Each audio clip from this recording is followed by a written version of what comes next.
The person holding it is supposedly the strongest warrior with long black hair and is also dying. He almost succeeded, so he does not deserve the title of the most powerful. He had to kill all the 7-fin demons. But one wonders why on the ancestral king's star, there was an 8-fin demon, and says that humans really failed to underestimate the powers of the demonic beings. Everything would be his fault because he failed to live up to the fame he held. A female demonic being with yellow eyes observes him for a few seconds. He wonders what that creature was trying to do. Soon a male demon approaches his body. Then the man thinks the demon is trying to torment him because he killed many of his subordinates. Losing consciousness, he only saw a glimpse of that monster's eyes. Suddenly we see total darkness, and sadly the man thinks this is his death. But a golden light is seen, and it then becomes stronger as it approaches to the point of covering all his vision. Out of nowhere, he hears a person greeting the newcomers, and the young man widens his eyes. Then he is speechless for a moment. Soon he tries to figure out where he is because he had just died. All that did not seem like a dream because it was too real. He thinks hard and wonders what is happening. He then realizes that this was not his face and all of his physical characteristics had disappeared,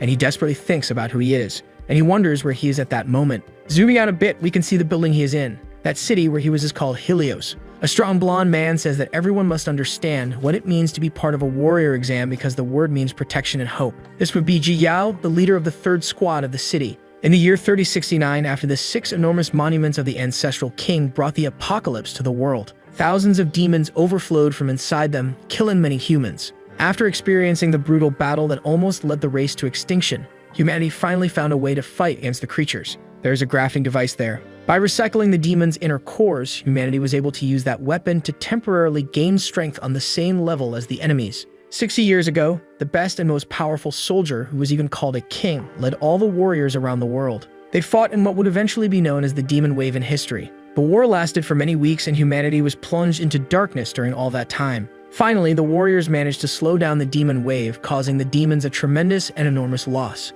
Thanks to this, humanity achieved peace. The protagonist thinks he reincarnated 60 years later. But at the same time, he hears from the blonde that many powerful warriors died, including the strongest human fighter known as Aang. He died in a battle against several high-ranking demons. He also says that the War for Dawn represents the tenacity and determination of the human race in bringing the beginning of a new era of peace, progress, and prosperity. Aang thinks the highest rank level is 8, and that people still do not understand the extent of the demon's capabilities. Then the strong man praises the death of the past fighters. He says that warriors are the pillars of society because they are symbols of protection and hope, and he asks if everyone understands what it means to be a fighter, receiving an affirmative response. The one with yellow eyes soon thinks this is not right. He reasons, murmuring about demons and fins. Everyone stands in a guard position at that moment. Yahello says that the protagonist still seems not to understand the meaning of the word, and very intimidatingly he asks him his name. He wonders whether or not to say his true identity. Would everyone believe that he is a reincarnation after 60 years in such a weak and thin body?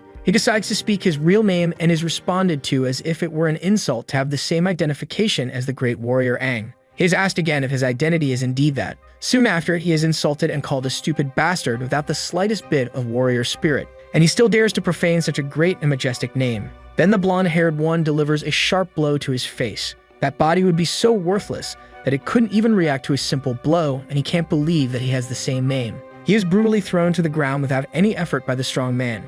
He then hears that he will be observed and to prepare for the warrior exam. The leader calls for the attention of the entire troop and says that everyone will continue. Original Aang is immediately asked if he is okay, and if that is really his true name. He responds that at least he is alive. The one helping him is Lan Snow, a friendly warrior in the exam. A girl again asks the protagonist's real name. Siju Liu, who is also a warrior in the exam, quickly diminishes him, saying that his identification will not make him as strong as the supposed Aang. She also calls him very childish and naive. He thinks she is very arrogant, and that his name is none of her business. Snow soon asks if he does not know who she is because she is the most promising warrior there. She is known as the Sulking Rakshasa and is also the eldest daughter of the renowned martial arts family in the city of Helios. That name seemed very familiar to the protagonist, who is helped and lifted by the brown-haired man. They help each other as they are becoming very good friends. Soon a girl arrives and comments on that dazzling display of fraternity. She does not want to disturb them and asks them to continue. She is soon asked who she is and why she is taking pictures of everything. Her name is Suju Yuhui. That friendship relationship had caught her attention. The photos turned out great, but she is not very sane. At the physical fitness test location, Aang thinks that even in that state, he is still the strongest warrior, and that the test would be hilarious and very easy because he would shock everyone with his enormous scores. The red-clad trainer signals the start of the first stage of the endurance running test over a long distance. Aang takes off immediately. He intended to take first place and set a new record. In the last place, he managed to set the goal for the longest time taken to complete the long-distance endurance test. He collapses on the ground, complaining a lot about his horrible, weak body. In the second stage of the test, in the explosive arm strength trial, Aang again comes in last place and injures his wrist by twisting it. He hears about the third part, which was to test the explosive strength in the candidate's legs. It's called an idiot by the girl with long white hair. His results were the worst in history. His scores were ridiculous, placing him in last place, possibly causing his disqualification. Aang laments near his friend, and the girl says that it would probably be the last time she could take pictures of the two together.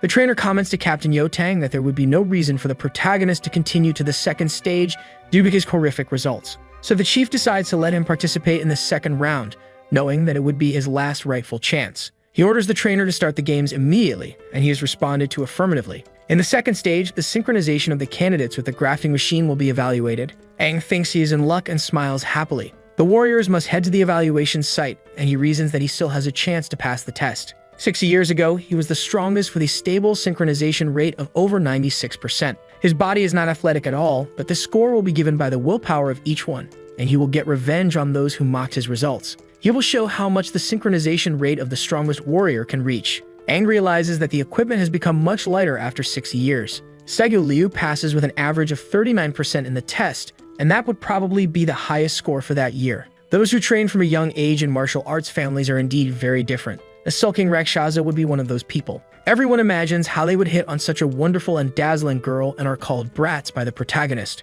Finishing the test, the girl comes out of the machine shaking her white and silky hair. Everything went as expected because she has received very intense training since she was little. She is really too talented and looks beautiful even with a ponytail. All the others are just mere extras. She is truly an unattainable person. Segu Liu achieved a staggering 39% and caused a stir in everyone. The girl does not mind having more admirers, but it is still better to be discreet and maintain her posture. The protagonist is impressed with the evaluation result and is asked about his opinion regarding her. His friend says that she is full of energy and anger inside a delicate body, and he agrees. Aang doesn't seem nervous because he is very used to it. The brown-haired one wonders how the protagonist would be used to this. During the evaluation, many novices who endured the machine had faces of great suffering and pain. The first time someone undergoes the graft, an enormous burden is placed on their body due to the impact of the demonic core. Many give up because they can't withstand the tremendous pain. The synchronization rate needs to reach at least 10% to pass, and Aang's friend passed with 24%. And obviously, there were also some unexpected scores, like Suju Yuhui, who passed with 30% synchronization. The chief says that this time, some seeds with great potential were found, including the green-eyed girl, and that evaluation had 6 examinees with a rate equal to or higher than 30% compared to other ranked C cities. The current batch of novice warriors is of very good quality. Yo thinks for a few seconds, and says that there are also some inferior ones looking fixedly at Aang, who would have very low potential. Everyone was apprehensive about the protagonist's turn and underestimated him greatly. He thinks they can laugh all they want, they are very inexperienced, and that he will shut everyone up later. Aang informs that he will want the red strength core. Recycled demonic cores from the battlefield can be separated into 6 categories, with red, yellow, green, and blue being the most common. Red represents strength, yellow defense, green healing, and blue agility. On the other hand, the purple core corresponds to imaginary power and the black one to space and time. It is very rare and especially difficult to find. Aang prepares on the machine to start everything. He readies himself for synchronization right there. The most important thing would be his willpower. The core was already positioned in its respective place. A person's determination dictates how much they can withstand the burden. Moreover, it also determines one's mastery over the core. The graft was successful and the protagonist was already prepared. He is asked if he is ready, and he immediately responds to start the test. In the hall, an enormous red light appears. It would be a very strong reaction. Everyone questions the veracity of that person being Aang. He shows his group what the synchronization rate of the true strongest warrior in all history is like. The brown-haired one says that Aang was hiding his talent. The synchronization rate was still rising and instantly reached 40%. Aang is confused because his rate was still low. He had once achieved a synchronization rate of 96%. He makes a lot of effort for the numbers to rise even more, and the machine's wires become very tense. The results were still rising a lot, but the test wasn't over. It rose from 45% to 60%. Yet wonders what is happening and how he can have such an absurd synchronization rate. Maybe there is an error because the scores were getting better and better. Everyone is confused about what is going on and whether Aang is cheating or if the equipment is broken. The protagonist was once the strongest warrior considered a king by others, but the core and his body were low level. His intimidating conduct had made everyone bow before him. That would be the difference between them. His eyes show all the strength he had. Suddenly, he starts to fall into an enormous void. The stone in his chest becomes very red and shines brightly. Everything seems like a demon put him in that state. He wonders what happened because all his strength had disappeared. The machine starts to turn very red and electrified. At the final stretch, very tired, he spits blood. Aang says he can't go on because that body can't take it anymore, and the machine was really defective. The synchronization rate instantly dropped to 10%. Amedi tells the chief that the demonic core was cracked and had a reading failure because it was defective. Yao, because of his nervousness, sighs very deeply. And it is stated that the synchronization rate stopped at an extremely low level and that the candidate did not pass the test and also felt very unwell. The warrior was on the ground, fallen and unconscious. Many try to help him, but others mock him a lot because his body was weak and his synchronization rate was extremely low. His friend immediately asks if he is okay, while the white-haired girl observes everything. She celebrates because she almost lost her position as the most wonderful in the city. She would never accept that. It was all her fault for trying to compete with brats, but she is happy because she managed to pass the test. The protagonist in the hall wonders what that was, as it seemed to come from the inside of his heart and sucked all of his power in an instant. He laments a lot because he had the potential for a great result and finds it strange that the stone broke in such a way. Very thoughtful, he keeps looking at the door as someone would be there. Then the chief arrives, asking for everyone's attention. He soon enters the hall very fearlessly and determinedly. He congratulates everyone for reaching the final round of evaluations. Now it would be time for the practical test. They will now face a real demon for the first time in their lives. The chief hopes that everyone can pass this test safely and without many problems. He orders everyone to line up and head towards evaluation field 3. Aang is very weak and says he will die at the leader's feet, who then looks at him with a very disappointed expression. He then observes the ground and sees something very shiny red. He goes towards the object and picks it up with his hand. The thing shines brightly under his fingers.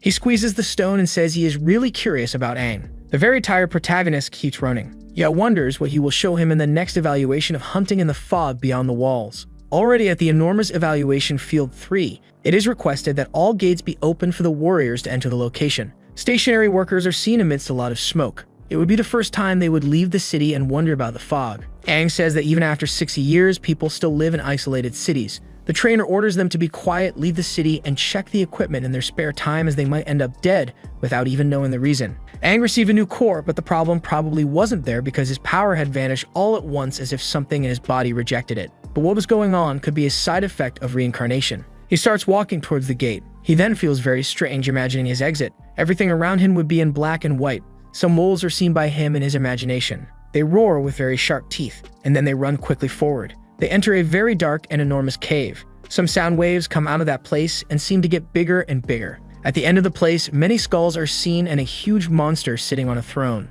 It would be the cause of that enormous noise. That would be a demon stronger than the protagonist. He wonders what that was and what the things he saw were, as he felt like there was some resonance deep in his heart. Then he is asked if he is going to move or not. The one who asked was the girl with white hair and green pants. He then apologizes shyly. Snow soon questions what is wrong with his great friend. Then they are ordered to form a group of 4. Everyone else who is already prepared should hurry up and go to the trainer. Suju asks if that was a strategy by Aang to form a team, and he replied negatively. The white-haired girl tells him just not to mess up the team. She thinks to herself that it was scary because she was very worried that no one would want to team up with her. Snow encourages Aang to do their best. The green-eyed team member records everything on her camera and says that the team is formed. In the place, there is a gray dispersion monument made of a solid stone mixture that contains a special substance inside capable of dispersing the fog. They will go through the evaluation in teams of 4 members, and everyone should already know about the hunt in the fog beyond the walls. Each team will receive combat daggers and a mini fog dispersion device made of the same material as the monument.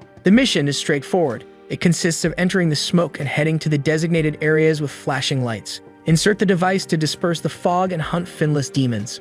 Individual strength and team cooperation will determine the passing or failing of the test. Hunt in the fog beyond the walls is the terrifying final test that novices must face in this smoke-covered world. The warriors must face the unknown dangers hiding in the mist. Good physique and skill are not the only qualities one needs to become a good fighter. A strong mentality, ignoring their fears regarding the fog, the ability to cooperate and trust their team while facing the unknown, along with the ability to overcome their own fears, are the most essential qualities for good performance in the test. Observe the area well, fight with the demons that appear randomly, and earn the title of warrior by achieving your first kill. One of the actions was already completed, and the next team should prepare. In this batch, there are many exceptional novices, but the target of interest for the red-haired woman is Saidu Liu. This woman is Dao Gel, leader of the 3rd squad of the city of Helios. She asks the other leaders who else interests them among these warriors. Joel, leader of the first squad of the city of Helios, says that Sidu Liu can become a great warrior if well guided. Yao says there is another person worth watching. He would be talking to his teammates. He would be Aang, the boy with the black hair and yellow eyes. The chief had sent his core for analysis and wonders what went wrong in the past. Someone gives his ear a little pinch while he was thinking. Then he is called Tang Ting and asked what he was pondering at that moment. He gets very angry and is teased because Data Gel always managed to make him very mad. The blue-haired, pink-eyed one says that if any appear, they must do everything to protect the new batch of warriors. The current group's evaluation has ended. The next battle station has been set up. The next group should prepare, and it's the protagonist group. It will be their turn now, they affirm with much enthusiasm and joy. Suddenly, someone grabs Aang's equipment very quickly, grabs it and takes off running. He looks at his hand very confused as his object disappeared out of nowhere. Sidu Liu, with the equipment in her hands, calls everyone and asks them to make sure to follow her because she was dazzling. The protagonist gets very angry because the girl likes to steal the spotlight every time she has the opportunity. Again, they are told to follow her, running very fast. She makes a huge leap with her hair in the wind. A lot of fog is seen and everyone runs amid low visibility. The whole team runs very fast and diligently while she makes a huge backflip with her white hair flying around her head. Still in her jump, she holds the dagger and the equipment very firmly in her hands. She observes the point where the red light is shining and manages to fixate on it very successfully, reaching an objective. The red-haired woman says that she has the healing core, but her physique does not lose to those with the agility core, so she's impressed by the girl's action. Many demons appear. One of them has no left eye, and its teeth are enormous, white, and sharp. 3 of them run towards Sidu Liu, roaring loudly. Aang orders Snow to advance, receiving an affirmative response. Len soon starts running frantically. His eyes turn yellow and emit rays in the same color as his eyeballs. Soon after, he makes a huge leap towards Sidu Liu. He lands on the ground bravely while she observes. All the demons become very angry and enraged at him. An enormous battle ensues between the 4 as the monsters decide to attack him. The chief says he is doing well and has gotten used to using the core's powers. Snow holds the dagger tightly between his fingers and orders everyone to kill one opponent at a time. Tomo responds affirmatively, and Leah responds in a very mocking and proud tone as if she didn't need that order. They prepare with their feet firmly on the ground. Very determined, the group prepares for everyone to act together to increase their strength and chances of bravely winning the difficult battle. There will be the first round between Tomo and a monster. She widens her beautiful green eyes, staring at the beast. Then she delivers a huge blow to its abdomen, making the monster fly. Then she gives another blow to the demon's face, which bleeds a lot from its mouth. She then stands firmly on the demon's back, then making a huge leap on top of it, breaking its spine in half, killing it right there. Snow, also in battle, punches another demon in the abdomen with great force. The same is thrown very far away with that strong punch. Observing all of this, the blue-haired boy says their work is surprisingly good, especially the girls, as the blue agility core has enhanced the rhythm of her movements. The leader immediately asks what he is looking at. Round 2 is Sidu Liu against the next opponent. She stares fixedly at her enemy and makes a huge leap with the dagger firmly in her hands towards the monster. Very strongly, she delivers the fatal blow and sinks the weapon even deeper into the opponent's body. The monster expels a lot of green liquid, screaming desperately from the pain it was feeling at that moment. Soon after, she lands on the ground fearlessly with her hair flying after that feat, and she celebrates her mastery in killing the monster. It explodes behind her as she moves away from the place. Eagerly awaited, round 3 would be Aang against another demonic being. He manages to strike the monster in its torso with great force, throwing it very far. He thinks about hitting his opponent in vital areas first. First, the blow was to the creature's neck. Second, its chest was struck strongly. The blows are very fast and make enormous noises. And lastly, its abdomen, which is also a very sensitive and vital area of its body. Then the monster is launched again very far after the strong blows suffered. Aang quickly realizes that his body is fragile and can only withstand a limited amount of power at once. He should use this chance to test his limit in a real battle. Then he lands on the ground with great skill and goes in search of another opponent to bravely defeat. The demon tries to land a very strong blow on his face, but fails as Aang quickly dodges the punch and is not afraid of it, continuing to advance on the beast nonetheless. And soon after, the protagonist strikes his enemy with a blow to its chest, then quickly thinks that he did not react fast enough. The beast tries to land a fatal kick on the protagonist's face, but he dodges, being very agile at the moment. Then he holds the sharp dagger firmly in his hand, as he prepares to counterattack his enemy fatally. Soon after, while striking the monster in its belly, he realizes that his body's coordination is also very bad and inferior to what it was before. The demon's sharp teeth were bloody due to the frantically violent battle. The fight between the two is very intense and well contested on both sides. Aang's defense equipment heads towards the monster's body with the intention of finishing the battle. A precise blow is delivered to the demon, making it scream in pain. But the protagonist soon realizes that he does not have enough explosive power. The demonic beast falls to the ground in front of Aang. He holds the silver dagger firmly in his hands while his friends observe everything there, very impressed. Snow says his great friend seems to be playing with the opponent. Everyone gets excited about that, but Liu says he is stealing the scene and does it on purpose. The chief asks who that very skinny boy is, as he is very impressive and fearless. The blue-haired one agrees and says he also moves like a true veteran. Yo becomes very thoughtful about everything he just heard. Very tired, the protagonist stands in front of his opponent, bleeding a lot. And then, to conclude the whole fight, he thinks that with that body he cannot use his old skills as he was out of breath after a few movements, and all of that would be terrible. After a while, he had finished self-assessing. Then it was already time for the monster to die right there.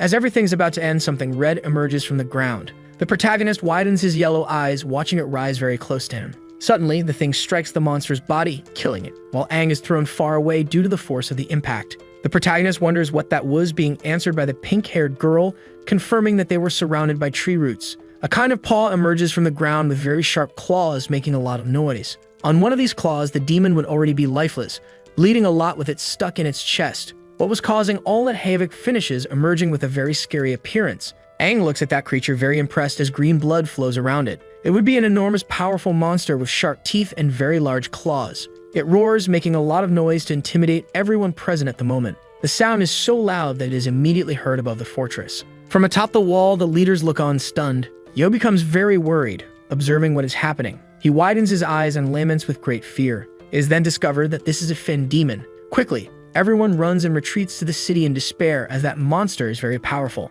The masters on standby leap from the building they were on, raising a lot of dust and dirt around the area. All that smoke covers the surroundings, reducing visibility greatly. They run bravely with the intention of helping their students in trouble. The red-haired woman calms everyone down, saying for them to stay calm because Jia Tang will accompany them back to the city. The monster quickly says that it would be a human, but the smell is a demon. Aang quickly processes what the beast said, very confused and scared. The monstrous being wonders which of those people has a different smell from the normal. Everyone observes that horrendous creature with great astonishment and fear, and they question if that would be a fin demon because it was very different from the low-level monsters they had before. Still, Liu, being captured by the roots, says she cannot move her body at all. Aang quickly realizes that his body is no match for a first-level demon. For the first time, he is feeling the oppression that normal warriors feel when facing a fin demon. The monster brings its claws towards the protagonist, asking him to tell what he is hiding. Then it says it will take everyone there while its claws shine a very strong red light. From its nails, a laser shoots toward the heads of all four in the group.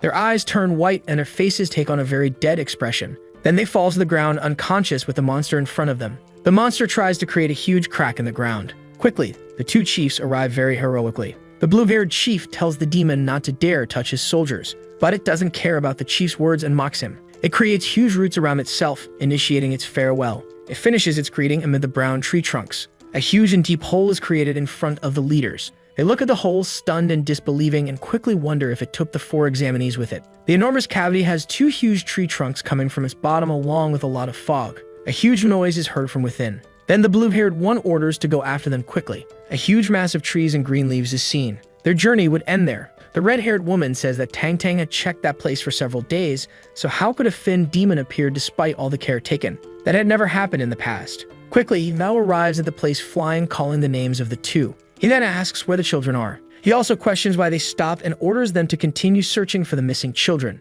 The blue-haired one tells him to calm down because the trail ends right there in front of him. The other chief present says the demon dug underground in flight as soon as it arrived at the place and that the area ahead is not safe to advance into. Tang places his white-gloved hands on the dirty ground, and soon has a deja vu of his younger brother calling his name desperately as he was taken by a huge creature. Then he gives a huge punch to the ground in great anger, cursing that demon and cracking the ground around him. Then he says that everything that happened was his fault because he should have checked the place properly. He repeats again, taking all the blame. The pink-eyed one tells them to return because the people in the city must be freaking out, and the three of them cannot stay away from there at all. They would send an exploration group to check the surroundings of the place, searching for other demons. The red-haired woman remains silent, listening. Then she tries to console Yao because none of them wanted this to happen, but they need to calm down even though they feel terrible at that moment. She tries to make physical contact with her great friend. Then he says that the two of them should go back first and not to worry because he would search a little more for the missing group. The blue-haired one tries to reprimand Tang's action, but he is interrupted by the red-haired one who agrees and just asks him to return before sunset. He says he already knows that information, and then he takes off running ahead. In conversation, it becomes clear that the two wouldn't be able to convince him because his brother was captured by a demon in the past, and he has been blaming himself for it ever since. The blue-eyed one says that if Yo's younger brother were still alive, he would be about the age of the missing children, and that surely those teenagers reminded him of his missing family member. Meanwhile, in a very dark and gloomy cave, Aang wonders where he is and if that place is the underground. Soon after, he becomes optimistic because at least everyone is still alive. Quickly, the monster asks if he has awakened. He glares at the beast with a face full of anger and rage, and then he quickly realizes that it is indeed a Finn demon. The demonic being tells him that he woke up very quickly and that he is indeed very different from the norm, and that he is very curious about that fact. Aang stares at him with extreme alertness, paying close attention to everything. The monster then punches hard where he was tied up, and quickly wonders why he has the same smell as a demon and even stronger than usual. Aang ponders, his face bleeding heavily and very confused about what that being was saying at that moment. He then quickly bursts all the ropes around his body with all his strength. Then he falls to the ground, standing in front of the demonic being. Then he prepares to deliver a strong blow to his enemy. He manages to hit him and makes him stunned after the punch. Soon after, the monster is surprised by his enthusiasm. They then engage in a frantic fight. The monster runs very fast towards the protagonist. Aang quickly thinks that his former self would have ended that battle before his enemy could even react. He also reasons that he has to save the other 3 members of his group. He decides quickly to advance bravely towards his opponent. It is evident that he is a red-core demon because he is agile and has good reactions and attacks, but also his joints lose the protection of his tough skin. The monster quickly says that it is very useless and points his claws at the protagonist, holding him tightly in one of his hands. Aang tries to find a strategy to defeat his opponent. He was always looking for a weakness in him, like the ones in his joints. The protagonist tries to hit one of his opponent's weaknesses and ends up succeeding because he manages to injure one of the monster's upper limbs, who screams intensely in pain with red liquid flowing from his body. Aang tells his opponent not to underestimate him because he is weak and of his species. He has already defeated many several times. The monster groans in pain after the blow, but suddenly the demon drives his claws into the protagonist, who screams loudly in pain with a lot of red liquid coming out of his mouth. The monster retrieves his severed arm. On the wall where he hit the protagonist, there is a huge hole. Under the concavity is the black-haired boy with green pants, lying very weak due to the unexpected blow. His opponent mocks him because, even knowing his weakness, he is of the wood class with the red wood core, and it turns out that he can heal himself very easily. The protagonist quickly reasons about his opponent's healing because only demons with green cores could heal, and his opponent was of the wood class. Then he quickly thinks that after half a century, demons might have also evolved. Aang, who underestimated his opponent without even realizing what he was doing, the demonic being makes a gesture with his long, sharp nail, and soon the protagonist is drawn by the gesture of his fingers, being pulled close to the creature, without a chance to react, who grabs him by the face with his hands, holding him tightly with the claws on his head. The demonic being does not understand the human who is there. Aang quickly thinks that his vital organs were pierced because it hurts a lot, and that he has little time since his reincarnation and is already about to die again, and that all his friends would also die along with him. They would die exactly like his companions from the past life right in front of him. He apologizes to all of his teammates and then says he cannot accept that death. The demon then thinks that human is weak and already dead. Then he wonders about his evolution with the possibility of eating his opponent to evolve. He then opens his mouth with an enormous sharp and pointed tongue intending to devour the protagonist. But something was about to happen right there. The monster wonders what is happening to that human and is thrown far away with a black-haired boy glowing with a red light. Something from within Aang says that he cannot die there like this or all his plans will fall apart. His red core begins to crack and make a noise. The entity cannot believe that the last fragment of its consciousness would be used there in that way. The monster understands nothing of what is happening to his opponent. It is terrifying. Aang seems to be transforming into a 5 or even 6-fin demon. He screams with the core in his chest very active and red, floating with a lot of smoke with a reddish pigment coming out of his lungs. His hands begin to turn into paws with enormous sharp claws. His body starts to turn red and his hair very white. A transformation is happening there. From his chest comes an enormous red explosion that cracks the cave's columns, and soon after it reaches the skies, being visible from afar so that all the demons outside the cave can hear. They look desperately intensely at what they see, and many of them degrade with that event. Finally, the light begins to diminish a bit and return to the cave where the main character is. He had transformed into the only 8-fin demon that exists, the strongest existence of the Crimson Crystal, the so-called king of his opponent. The 1-fin demon looks at him very confused with his extraordinarily high level. The incorporation demands that his inferior kneel before him. Without hesitation, he quickly does what his chief commands. Incorporated Aang flies to the skies with his enormous wings and orders his subject to state his name. He quickly proclaims the name of his Crimson Fin King. The main character, now incorporated, appears very different and powerful from what he was before. Moments before, outside the cave, Yo tries to approach, searching for the missing children. He looks attentively in all directions, hoping to find them. A huge green monster is sighted. The leader then tries to surprise it with a blow, hitting the creature in the middle of its chest, making it scream in pain. Another demonic being tries to attack him from behind. He quickly hits it with a huge kick to its mouth, which also makes it moan in agony and despair. He had finished patrolling the area. There were only two two-fin demons in that area, and the children were not there. He would have to continue searching tirelessly, and he would have to find the teenagers before it gets dark and night falls. Then the leader sees that red ray coming from underground. The red sound waves are so strong that they spread around him. He observes and wonders what wave of energy that is, and it probably came from that direction. He quickly thinks if the people he was looking for would be there. Meanwhile, in the cave, the incorporation begins to descend from the sky towards his subject. His toenails grow automatically, and he lands with his two legs firmly on the ground. He is immediately called king by his inferior who is in front of him. He never thought the sky would remain so dark as before his return, and he immediately orders the monster answer the question he is about to ask. He asks if by chance the demon lords are still the same 5 that existed before. The demonic being responds affirmatively because they remain in the same position as before the king disappeared. All 5 seem to live very well and peacefully with each other. The yellow eyes of the demon king shine with a tone of vengeance and wrath. It seems that his enemies forgot what they did to him 60 years ago. He had chosen Aang's body as a vessel because he was the strongest soldier, but after reincarnating, that body became really weak and a disappointment. That had been his last consciousness and was wasted in a ridiculous situation, and he could probably only make one more appearance at the moment of this full awakening. He touches his chin with his very sharp and pointed claw. Someone was really testing his patience. He needs to wait for Aang's slow awakening so he can understand the memories of the Finns. The king is then asked about the memories and if they are the ones used when a demonic being evolves. The Finns appear and draw attention on their bodies. The number of Finns determines the levels of strength. The more, the higher the level they will have. The leader cultivated new Finns requiring the memories. It is a special ability of that species. That is the reason the race always remains superior to others, being Aang the same. Except that they need to devour someone of their own species in same level to evolve. What all the protagonist needs to do is devour demons of a higher level than his to gain and understand the Finn memories and consequently evolve in level. This is a little gift from the king to Aang. The demonic being says he will support the king and be his left and right hand and help him awaken definitively. But soon the king looks at him very proudly and tells him that he is not worthy of doing that. For the only value he finds in him at that moment is to help the human warrior awaken the memories of the first Finn. The king had prepared the first step for Aang and did not want him to disappoint him. He needs the protagonist to awaken one step at a time towards the 8th Finn. He leaves a suspense about when the right time will come. While the king disincorporates from Aang's body as his core receives a kind of DNA, he ends the suspense by saying that he will awaken one more time from his sleep. Aang receives a lot of new energy in his chest directly into the core. A kind of fusion is made inside with his genes and those of his incorporator. Slowly, the 8-fin demon shrinks.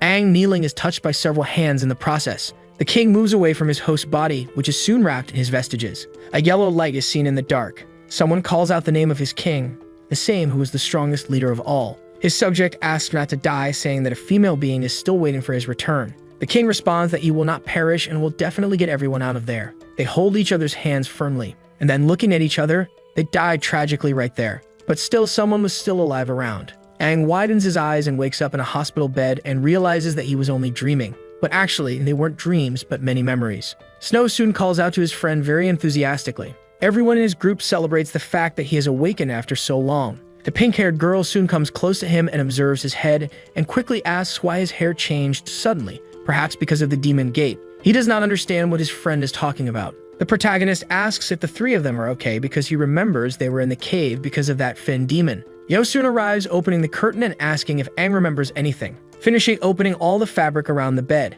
he asks the protagonist to tell what happened in the cave immediately. The 3 captains were present in the hospital. The red-haired one says that Tang Tang brought them back. The blonde captain gets very angry with that nickname and scolds her, but again she calls him by a shameful name. All the warriors are thoughtful about that nickname they heard. One of the chiefs says that all 4 were found unconscious outside the cave. He also says that thank God the Finn demon was not nearby because if they had been, the rescue would have been very difficult. The red-haired one says that the 3 group members woke up first but did not remember what had happened and that Aang was the only one to fall into a coma. She also tells him to remember what happened in the cave while he observes, stunned by the changes in his hair. He wonders what happened because everything is so different since he reincarnated, including his hair. Regarding the cave, Aang only remembers fainting at some point. What happened after that he is not very sure. He wonders if he should tell everything, including the fact that he reincarnated, but then decides to remain silent for obvious reasons. He then says he only remembers waking up quickly in a cave and that's why he has memories from there and then fainting again and waking up in the hospital. Tang then ponders if those arguments are indeed true. He also thinks about the blood he found staining a wall inside the cave. Soon the blue-haired chief asks the protagonist's name. He also comments on his results and actions during the battle against demons, and then finally asks if Aang has ever fought against a demonic being before. He is answered negatively because the protagonist lies, saying that he's just very interested in fights and gathered information by analyzing each opponent's weaknesses. The red-haired chief immediately commends her warrior, praising him and wishing for more fighters like him. So Aang asks about the results of his evaluations. The cute member of his group quickly responds that he had passed and that the team was still intact. His friends gave him the news that Captain Tang made them a real team and that they count on the protagonist. Liu says that compared to the other teams, they are very behind. Aang then asks if they are behind the other teams, being answered by Tang that for a team to pass, they need to accumulate points. But since he was in a coma for 3 days, the points were still obtained. Extremely surprised by the number of days he was unconscious, the protagonist lets out a huge scream that could be heard from outside the hospital. Liu adjusts her white, silky hair, while Snow and the girl in orange pants also prepare. Aang was already ready during his group's preparation. After the team leaves the hospital, the whole population is surprised to see them. They comment a lot about the new group of warriors because they were very young and held enormous responsibility. The blonde explains all the rules to them but first congratulates the team. They had officially become true warriors. Everyone had faced a finned demon and managed to return safely, being congratulated again for their luck. Tang warns them that they are under his care along with 9 of their teams and says they must stand out among the others. Aang wonders about the rules for becoming a warrior because in the past, they were stricter, and it was quite difficult to rise in ranks. Snow then asks if he knows about the squad rankings. Liu ruins her companion's honor by saying that they are the team with the lowest score in the ranking. Tang says that standing out among the others refers to the team's score and that a healthy competition should happen between the other 8 squads. He also explains how to earn points and the positioning along with the awards. In this way, each responsible captain has a team in last place in the ranking that must be punished. This team will be demoted to the cleaning team and will have to wait until the following month for the post to be exchanged with another squad. Aang then understands why everything there is so clean. The rules had already been given, and they could not relax at any time because the demons evolve. Liu will be the group leader due to her high evaluation score. Everyone agrees, but the protagonist thinks he should be the leader because of his majestic past. The team leader steps forward. She affirms that her team will successfully complete the given missions while boasting about the position she had taken at that moment. Tang says that since it is still quite early, they can choose the type of task they will take on, and that they should also look at the rival team's scores. He also asks them to get used to the graph suits and call him if something is wrong with them. Then he dismisses all his soldiers right after. Liu immediately orders them to go look at the mission board and the other squad's rankings because they are many days behind and will have to work hard to catch up. The pink-haired girl tells them to wait because there is something more important to do at that moment. Liu quickly thinks of many things she might have forgotten and whether that would make her less efficient and perfect in her job. But they had just forgotten to record the moment. The cute girl holds her camera firmly with her eyes shining. Aang questions the team as a whole and concludes that it is not so bad. Quickly, everyone in the group takes a beautiful photo together, happy and very enthusiastic. Meanwhile, the chiefs discuss the finned demons exploding near the cave. Inside the place, there were signs of blood from an unknown demon spread all over. The pink-eyed one insinuates, asking Tang if the children did that. Yao is quite suspicious of Aang and thinks he did those things because his nose is very sensitive, and the protagonist has a very familiar smell to demons. The red-haired one immediately says that Tang is exaggerating and that with the children safe and back, everything is fine. She also tells him that they are a very strong team and should take care not to lose to her team. The blue-haired one blows out the smoke from the cigarette he was smoking and tells Tang to keep an eye on the protagonist and inform them if anything's out of the ordinary. Meanwhile, at the mission board in the city center, Aang notices that there are 3 rank missions to be done and that they are worth a lot of points. Snow and the pink-haired girl quickly comment on the difficulty of those tasks, while Liu thinks hard looking at the board. The brown-haired boy says that rank B and C missions are the easiest but worth fewer points, while level missions are extremely difficult and always end with damage. Aang then confirms that he understood the information. He was about to reconsider his decision, but Liu quickly steps in front of him and says that they will take all the difficult missions on the board. The 4 run very fast towards the next challenge. Aang places his hands on his core, which glows brightly. Something begins to emerge from it, and soon it starts to stick to his back. Those might be nano wings to assist him. The wings integrate completely into his body. Something inside him tells him to imagine his equipment disintegrating and transforming into a weapon. Suddenly, a golden dagger appears in his hands. He is impressed by the technological evolution in the last 60 years. The leader then asks if everyone is ready, and they unanimously respond affirmatively. The targets are 2 finless demons to be killed one at a time. The order to move forward is given immediately. Everyone in the group advances, focused and determined to complete the mission. The demons see them and glare with looks of rage and fury. They roar loudly to intimidate everyone. Liu thinks that they have 3 more rank missions to complete, so they can't waste time here and have to finish this quickly. First, Snow will block the opponent's line of sight. He delivers a kick that makes the demons collide with each other. They become quite dazed and confused by what happened. Aang and Tomo will incapacitate the opponents. The two move towards the demonic beings, joining forces to increase their combat strength. They prepare, holding their daggers firmly to attack. Aang can hardly wait to see his opponents writhing in pain after a precise blow to their joints. The monsters are very angry and furious. Snow then prepares to deliver a massive punch to them, and with all his might he lands a precise blow, causing the demons to stagger back, blood pouring from their mouths as Liu approaches. To finish everything magnificently, she delivers several strikes with her dagger, landing on the ground very satisfied and proud. She had executed a move that handled the demon's overload. Liu celebrates her performance, which was splendid once again. The fog was clearing from the surroundings. Tomo notes this and affirms that the equipment was inserted perfectly and correctly. Snow celebrates the mission's completion and highlights the fact that the rank mission of dissipating the fog was much more difficult than those they had during evaluations. The group earned a beautiful red core. Tomo celebrates this with energy and enthusiasm. The leader thanks everyone for the points and their dedication, while Aang is impressed with the mission board's technology. Tomo says that the new technologies focus on exterminating demons and that the jobs have a chip linked to the city's point board and they are quickly updated. One task was already completed, but 2 very difficult ones remained. Tomo feels sad about the small number of cores they obtain and the difficulty of the missions, but Snow jokes about those facts.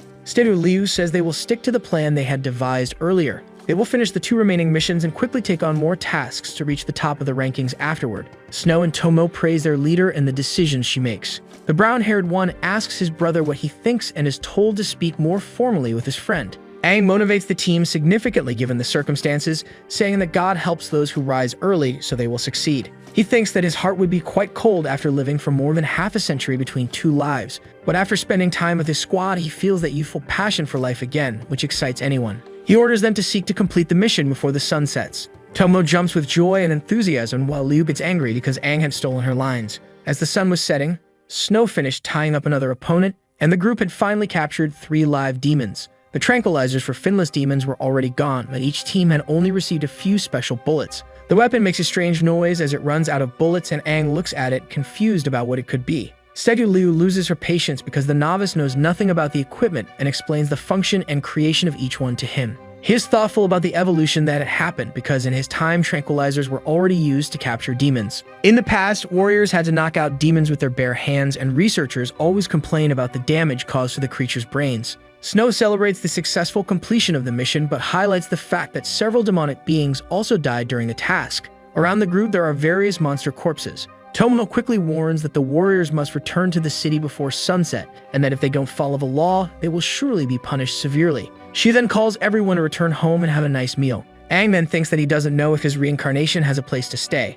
Liu will also return to her dojo and will send the coordinates for the researchers to collect the demons and mark the mission as completed. Suddenly, they feel a murderous aura around them. A shot cuts through the air near them. Aang and Tomo look around desperately and fearfully after that. A voice emerges, saying that the group cannot be allowed to complete the mission. A lot of smoke comes from where the shot originated. Snow quickly asks who is there. A new group appears, and their leader asks about the novice team and why they took all the rank and missions, as his group was supposed to take on those tasks. Aang then asks who these strangers are. They are the Black Weapon team who joined squad leader Ji Yotang in the last evaluation. They would be one of the 9 rival teams and were theoretically superior. The leader asked a member of his team how many new squads there are, being answered with the exact number of 3. All the others were rebels because they had not shown any respect yet. He takes a huge step forward and complains that they didn't ask for permission to take the rank and missions. He also says that their opponents don't seem to take them seriously. Liu then looks at the bleeding demon on the ground, standing still for a moment with wide eyes, and thinks about the effort they had put into capturing those demonic beings. Soon the red-haired one asks who the team leader is and why they haven't greeted them until now. Liu becomes furious and lunges at him, landing a very strong punch on his face. He then asks how they dare attack them and calls them rebels. Liu retorts, asking how he has the audacity to place himself in a position of superiority. The group tries to stop the leader from attacking again because that other group is still a veteran, and everything should be resolved in a calm conversation. Tomo says that they are very irrational and couldn't have killed the demons they captured with so much hard work and sweat. The red-haired leader ponders that statement and retorts, saying that competition is indeed irrational and they are all very naive. Sivu Liu gets very angry at being called knave. She thinks she will not bow her head because that group had ruined all the hard work that lasted the whole afternoon. Snow calls Aang to notify the chief because the sun is already setting, but he rushes like a bullet towards the rival group, making a huge leap, preparing to hit the red-haired leader, telling him to go to hell, and delivers an extremely strong kick to his face. All the other warriors in the group are very worried about their commander. Aang finds it extremely ridiculous for a veteran group to oppress the novices and thinks he has never seen anyone so clueless even in his past life. The protagonist group watches everything very apprehensively and worried about the situation. The boy with the white streak is called a bastard by the veteran leader for treating him so badly, and he quickly orders his black weapon group to prepare for battle. They quickly comply with the order affirmatively. Sivu Liu also commands them to fight. An enormous battle then breaks out between them. Soon a very deep and angry voice is heard by everyone. Suddenly, Yao steps in front of the whole fight, separating the two warriors, preventing them from hurting each other. He prepares all of his strength for a moment and throws them far away from each other. The red-haired one falls in front of the rival group, and Aang falls before the veteran group, thinking that he wanted to fight to see the level of the current warriors. Then squad leader Jio Tang steps forward. Yo asks if they don't value their lives because the sun is setting, and they will become demon food if they keep fighting there. The veteran leader says it was the novices who started the fight, and he is even without his mask because of it. Sivu Liu mocks him, saying he is whining like a little kid. Tomo says they have photographic evidence that the veterans killed the 3 captured demons, calling them shameless, and Snow is quite surprised by that. Yao then asks if the novices took on a rank mission. Liu quickly reveals that they had already completed the task, but the black weapon group destroyed all their efforts. Tang responds to the leader affirmatively with a disappointed expression on his face. He also says it may seem exaggerated, but they went through the same thing when they were novices, that their reaction depends solely on themselves. In the end, only the final team scores are recognized, except for putting someone's life at risk. All other methods are accepted in all cities. As warriors, they will face even greater challenges in the future, and soon the threats won't be so simple to make. Tang intervened in the fight only because the sun was setting, and they needed to return to the city immediately. As for the veteran team, the leader feels deeply ashamed of the humiliation suffered from a mere novice squad. The red-haired leader walks towards the protagonist and asks if he has the courage to say his true name, being answered with his true identity. He observes the protagonist for a few seconds and bursts into laughter because Aang shares the name with the strongest warrior of all time. Then he ends by saying he won't let the protagonist's team earn points so easily and that they will definitely become the cleaning crew. He turns his back and leaves, saying he will get revenge later. He picks up his mask, which had fallen to the ground since the beginning of the fight, puts it on his face and calls the black weapon group, ordering them to leave the area. Tang warns the novices that the black weapon group is known for quickly executing missions and that they will try to disrupt their tasks.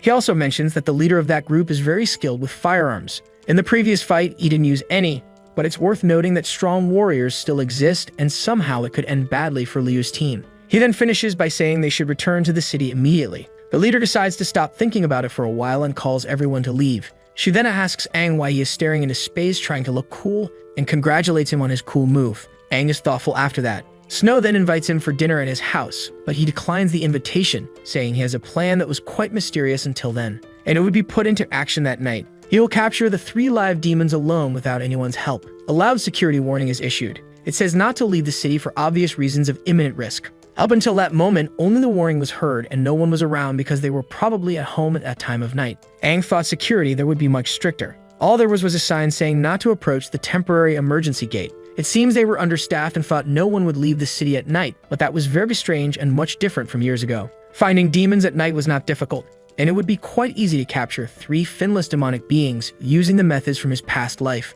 The veteran leader had barely decided to hinder his team's progress, so he would be very unpredictable in completing the mission at a totally unexpected moment. Someone then appears saying she was right. Liu was there, very excited and emotional because she was going on a night mission. She would have much more freedom as a warrior and had only given a flimsy excuse to leave the dojo because she already knew Aang would do something during the night. The protagonist was startled by her and is questioned with great enthusiasm if he would leave the city at that moment. He tries to lie, but in this aspect of his past life, he remains quite clumsy. Liu says his acting was terribly awful, so he reveals all his plans that he would put into practice at that hour. Unfortunately, he had been discovered and asks her not to tell the chief because he would go back right away. Then Sivu Liu says she is in on the whole plan. She quickly asks for details of the plan while Aang celebrates all this in his mind. Suddenly, an evil laugh is heard, but it wasn't from either of them. They look up at the high top of the enormous wall in the area.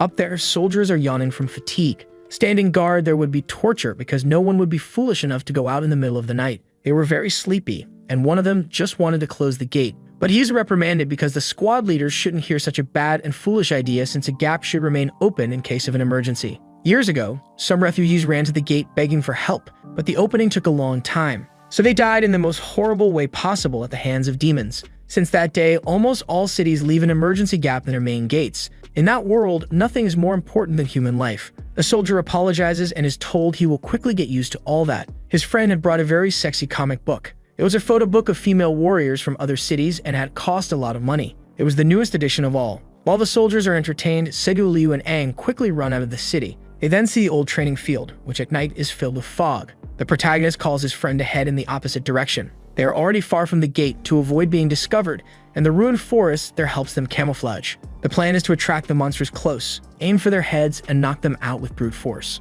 Aang then moves away, telling Liu to wait for him. Confidently, he soon disappears into the nighttime fog alone. Stigu Liu asks him to wait because she is also alone in the forest at night, and it seems like the fog and darkness will swallow her whole. She is both very scared and excited but must focus and prepare to attack the demons when Aang returns. The protagonist's ability to attract monsters impresses her because he singles out one demon at a time, reducing the difficulty of capturing them. Aang catches the attention of the demonic beings. Liu had never heard of capturing demons by brute force. She gradually gets used to it and her skills improve. The protagonist calls his teammate. She appears very quickly, ready for action. The two prepare to strike the monster. Together, they achieve great success in their task. Under Aang's direction, they agilely hit the demon's head multiple times as if it were a game. This causes the creatures to become dizzy. The capture method used half a century ago is put into practice once more that night. Despite the process running smoothly, the technique still requires a lot of strength and stamina. Aang then thinks he needs to train his body more because in his past life, this activity was like child's play.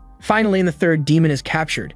Segu Liu was already very tired and exhausted. The protagonist orders that they leave the creatures right there. She is very confused by this information. Finless demons are not intelligent enough to save themselves, so there would be no problem leaving them there because they wouldn't go far. Besides, they wouldn't wake up anytime soon after so many blows to the head. By tomorrow morning, the mission will be fully completed. Segu Liu asks how he knows all this. He sounds cold and thinks he has said too much. Suddenly, a voice saying they found someone is heard. They look around very worried and tense. Out of nowhere, two monsters identical to the ones Aang had tried to capture earlier appear. They say he really smells demonic. Segu Liu confirms that these monsters are two one-finned creatures. Aang is desperate at this appearance because the two of them alone couldn't defeat them. Many lights turn on at the top of the fortress. Quickly, the team leaders appear. The blue-haired one says that signs of one-finned demons have been tracked and that the area should be scanned with spotlights. The red-haired girl asks why the sudden appearance and if it is the same demon as before, being answered in the negative by Yao. The two demonic beings are among the dead trees of the forest. This information is quickly relayed to the squad leaders. The pink-eyed boy thinks something might have attracted them and quickly orders that no one panic because the city's gates will close and no one will be injured. Then the defense towers are quickly prepared, but a scream rebukes the happening. Someone was outside. Tang Tang then recognizes that it's the brats. Aang and Liu were outside the city. The blue-eyed chief wonders why they are outside the city. The three observe everything closely, and then Tang realizes the three finless demons have been captured. He quickly understands what's happening because they likely wanted to finish the mission they were prevented from completing during the day. The pink-eyed one says they use their talents recklessly, trying to make a good impression. That's a typical novice problem. Yao then says they will receive severe punishment when they return. He heads toward his warriors in distress. Joel will be in charge of commanding everything while Tang Tang and the blue-eyed girl stay outside. The two leave quickly. A rare night of drinks have been easily ruined. The demons are worried because the chiefs knew they were there. Aang tries to protect Liu because they must wait for help and buy time. It becomes clear that the protagonist is the target of the demonic beings because they are acting the same way as before. Maybe it's because of his rebirth or what happened in the cave. Liu doesn't want to be protected and says she will fight alongside Aang. The monster asks if they still want to fight back. The demon Duva jumps down from the top of a tree, landing on the ground ready to attack. The pair of friends watch in shock and fear. The demon leader orders them to kill Liu first. When the monster tries to strike his companion, Aang punches it. The energy was so much that they were thrown far away. The monster says Aang has good reflexes. Liu then tells the creature to get lost, kicking it, but a lot of water splashes on her face afterward. She thinks she didn't land the blow. The monster then traps her with its powers. Bound tightly, she screams in pain. Aang calls her name, very worried. The demonic Duve says he is distracted, which is not good. Suddenly, he gets a strong punch to the face. Yo arrives, telling the horrid creature not to hurt his children. He tells them not to worry because they are safe now. The chief points out that there is a water-type demon with a blue core and an earth-type demon with a red amulet needing to save Liu immediately. The blue stone is agility, while the red one signifies strength. The monster celebrates blocking the blow because his head almost exploded. Joel wonders why they are standing so close. He orders the defense cannons to be prepared very carefully. Suddenly, an exhausted soldier arrives, warning of the presence of several enemies nearby. A demon wave is approaching. Huge noises are heard around the area. Soon, several creatures are seen running, all with very sharp and frightening teeth. Joel observes everything very perplexed. He sweats cold with fear at that moment. He orders the alarms to be sounded and all soldiers to prepare immediately. The city goes into full alert. The warriors are informed about the demon wave. All the groups gather at the wall. The chiefs and Aang then realize that horde of demons and are very worried about ending it quickly. Liu says she is fine and asks them to save the city. She also thinks about her recklessness for abandoning her real duties. The monster orders her to shut up. Yao says they will all return together and safely. The demon prepares for the incoming attacks. Everyone will attack together. Tang Tang urges Gel to be very careful. She flies at an inhuman height, breaking an obstacle with a kick. Aang wonders why the enemy didn't attack him. He slips past his opponent unnoticed, managing to reach his back. Yao is confused about the situation. The demonic being says his companion will die if he doesn't pay attention. He calls him quickly to his side. Liu is stunned in motion as the demon ram with her stuck to him. Aang thinks it's a trap because he was separated from his leaders, so he decides to stay calm and not act foolishly. Yao orders him not to move forward because he cannot defeat that demon alone. Then Aang thinks that Liu might be able to. He also ponders her gaze, as it was very familiar and known. Aang should follow her after this, and he cannot abandon her. A little distance from the battlefield, the demon with a water fin was analyzing the human he had captured. He tells Liu that fin demons are very interested in the rich emotions of humans, and he had heard that humans scream when desperate. So, in a terrifying way, the demon asks Liu to beg for her life. The girl whispers something, but since her mouth is covered with water, she can't say anything. The demon then immediately realizes what was happening and quickly removes the gag from his victim's mouth. Right after that, he continues to urge the girl to scream for her life. However, with an extremely arrogant aura, the only thing Leah responds is that the man wasn't worthy of that. The demon, not used to such emotions from humans, becomes confused and thoughtful about it. Setu then continues speaking and states that she was raised in a martial family and would never bow her head to an enemy, as cowardice was a shame for them. The creature, seeing that he was being challenged, becomes furious and then kicks the face of that extremely arrogant girl. He tells Liu that she was just bait and that she would die soon. The girl becomes desperate, but before the monster could do anything to her, something appears behind him. Our protagonist, wielding a dagger, orders the monster to leave his friend alone as he was the real target. The white-haired girl, seeing her friend in that place, wonders why that idiot had come there alone. The demon, on the other hand, is pleased because his target came and claims that the trap had worked as planned, and upon hearing this, Liu questions why Aang was the target. Even so, at that moment, Aang only asks if the girl was okay. She quickly yells that she was fine and asks why the boy was there alone, as he couldn't win a fight against a fin demon. Once again, the water creature goes to Liu and kicks the girl, commenting that she was too noisy. Aang, irritated, orders the monster not to hurt his friend and states that he was the target, so he should take her place. The monster, before he could respond, charges at his enemy to attack him. However, he stops in front of our protagonist and says the boy should die. Despite his slow reaction time, Aang retaliates against the creature. Even so, the monster manages to dodge and immediately lands a punch to Aang's ribs. The boy, who barely managed to defend himself, thinks that his body cannot react to such fast attacks at all. The water demon, while using his abilities, says that Aang's body has a sense similar to that of other demons, which is why he was curious. While defending himself from that strange ability, the boy wonders what it was and thinks that over the past few decades,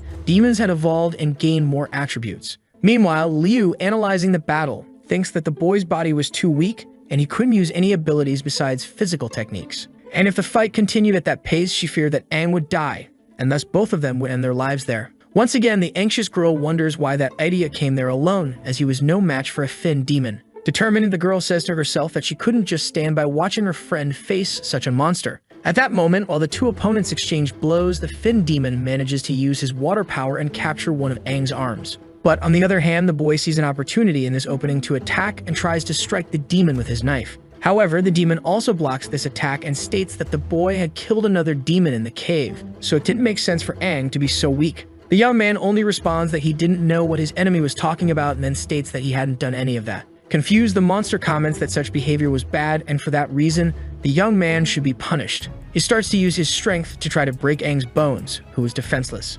After a session of beatings, the demon prepares to finish off his victim, while stating that the boy was dishonest. After that, he lands a punch to the boy's stomach, throwing him far away, and then says that he must die. After flying for kilometers and destroying several trees, Aang lies on the ground, and at that moment, the demon asks once again for him to reveal his secret. On the ground, completely beaten, the boy thinks that it hurt a lot and questions whether his bones have been broken by that kick. While cutting the ropes that were holding him, Liu thinks that he will have to hurry immediately. The demon starts approaching Aang while saying that he would die and then he would devour the boy. While licking his teeth, the demon comments that Aang could help him evolve. The monster crouches down and reaches out to the boy, saying he will take him away. However, at that moment, Liu manages to free himself and immediately attempts to attack his enemy. After missing the first attack with the dagger, the girl then lands a full-force kick with both feet on the demon's chest. She uses that to launch herself into the air and land another kick on the demon's chin. Seju stands in front of our protagonist to defend him, and the girl remarks that their enemy shouldn't touch her teammate. Seeing this, the monster thinks that he didn't expect that girl to escape his attack.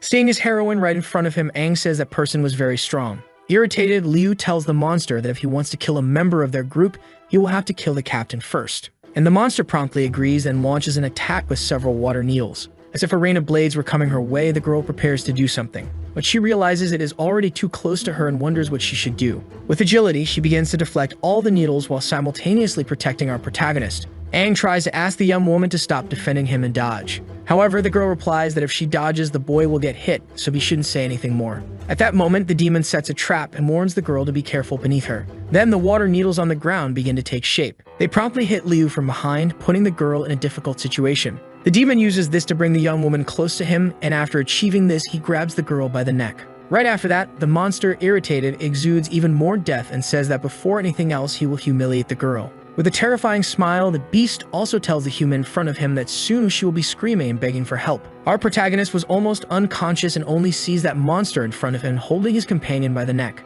He tries to ask the monster to let go of his friend, but the words don't come out of his mouth. The boy thinks it's a shame, as he was reborn only to watch his companion die in front of him, and he wasn't the strongest warrior, but someone who depended on others. His core begins to crack, and as it does, the boy also thinks that he couldn't even protect himself, let alone someone else. Aang starts trying to get up while a red energy begins to emanate from his body as if he were unleashing a new aura. With that, the boy tells himself that at least he wanted to spare himself the agony of watching another companion die before him. The water demon starts feeling a strong energy emanating from that boy, making him apprehensive and at the same time confused by the situation. He immediately turns around to see what was happening. A blast of red and black energy suddenly passes by him, leaving the creature startled. Aang, after passing by the demon, manages to recover his teammate and save her. The blue creature notices that, in addition, some wounds have appeared on his hand, probably caused by the pressure of the wind emanating from that boy. On the other hand, Aang, with Liu in his arms, comments that she did great in her first time as a leader. The girl, stunned, questions if that was really her friend Aang.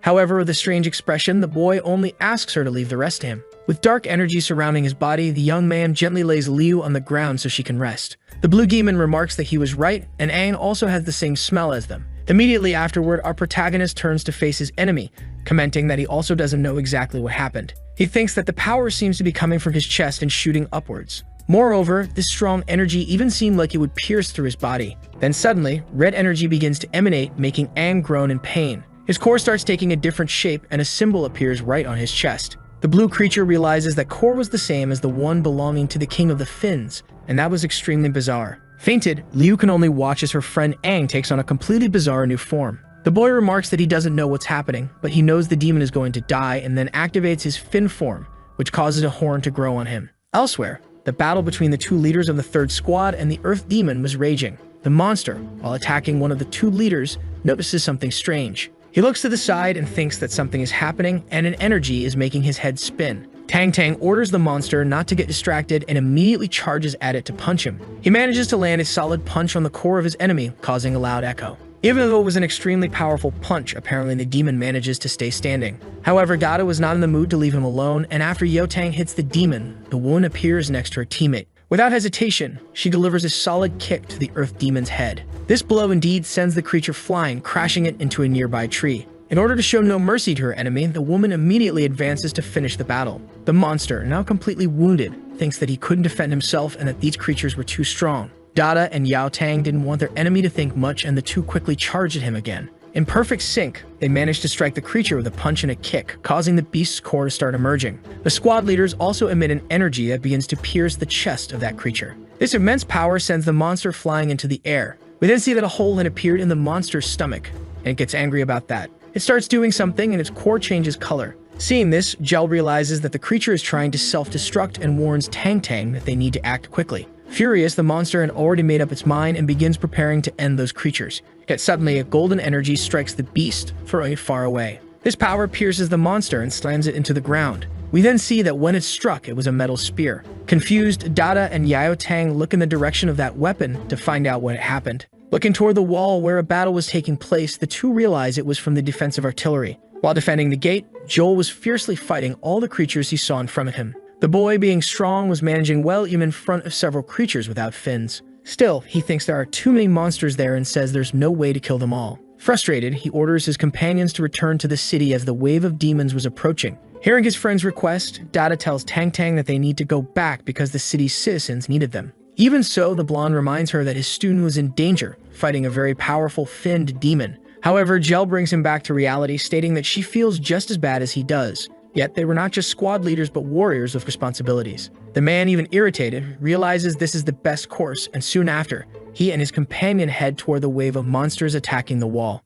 Back to our protagonist's fight, the water demon was wondering why the boy was like that. He questions whether the boy was even human, as he was very similar to the Finn demons. Confused, he continues wondering why a Finn had grown on such an inferior creature like our protagonist. Our protagonist, on the other hand, remains silent with his strange new appearance. He thinks that maybe this is his reason for reincarnation, and that this was why he received this demonic power to shape everything. Suddenly, an energy orb that was on his finger is thrown in another direction. The orb has a green color and starts heading toward Liu, who was unconscious behind them. A healing field establishes itself near the girl and begins to regenerate her wounds. The blue creature grows even more confused, wondering if the boy in front of him was of the wood type. Ignoring that monster, our protagonist thinks he can vaguely remember what happened, and maybe it's because he absorbed that demon. He also thinks that if he absorbed the monster in front of him, he could also obtain the power of water, and then several tree roots begin to surround him. The water demon is completely confused, questioning what kind of power that is, and then comments that he had never seen anything like it before.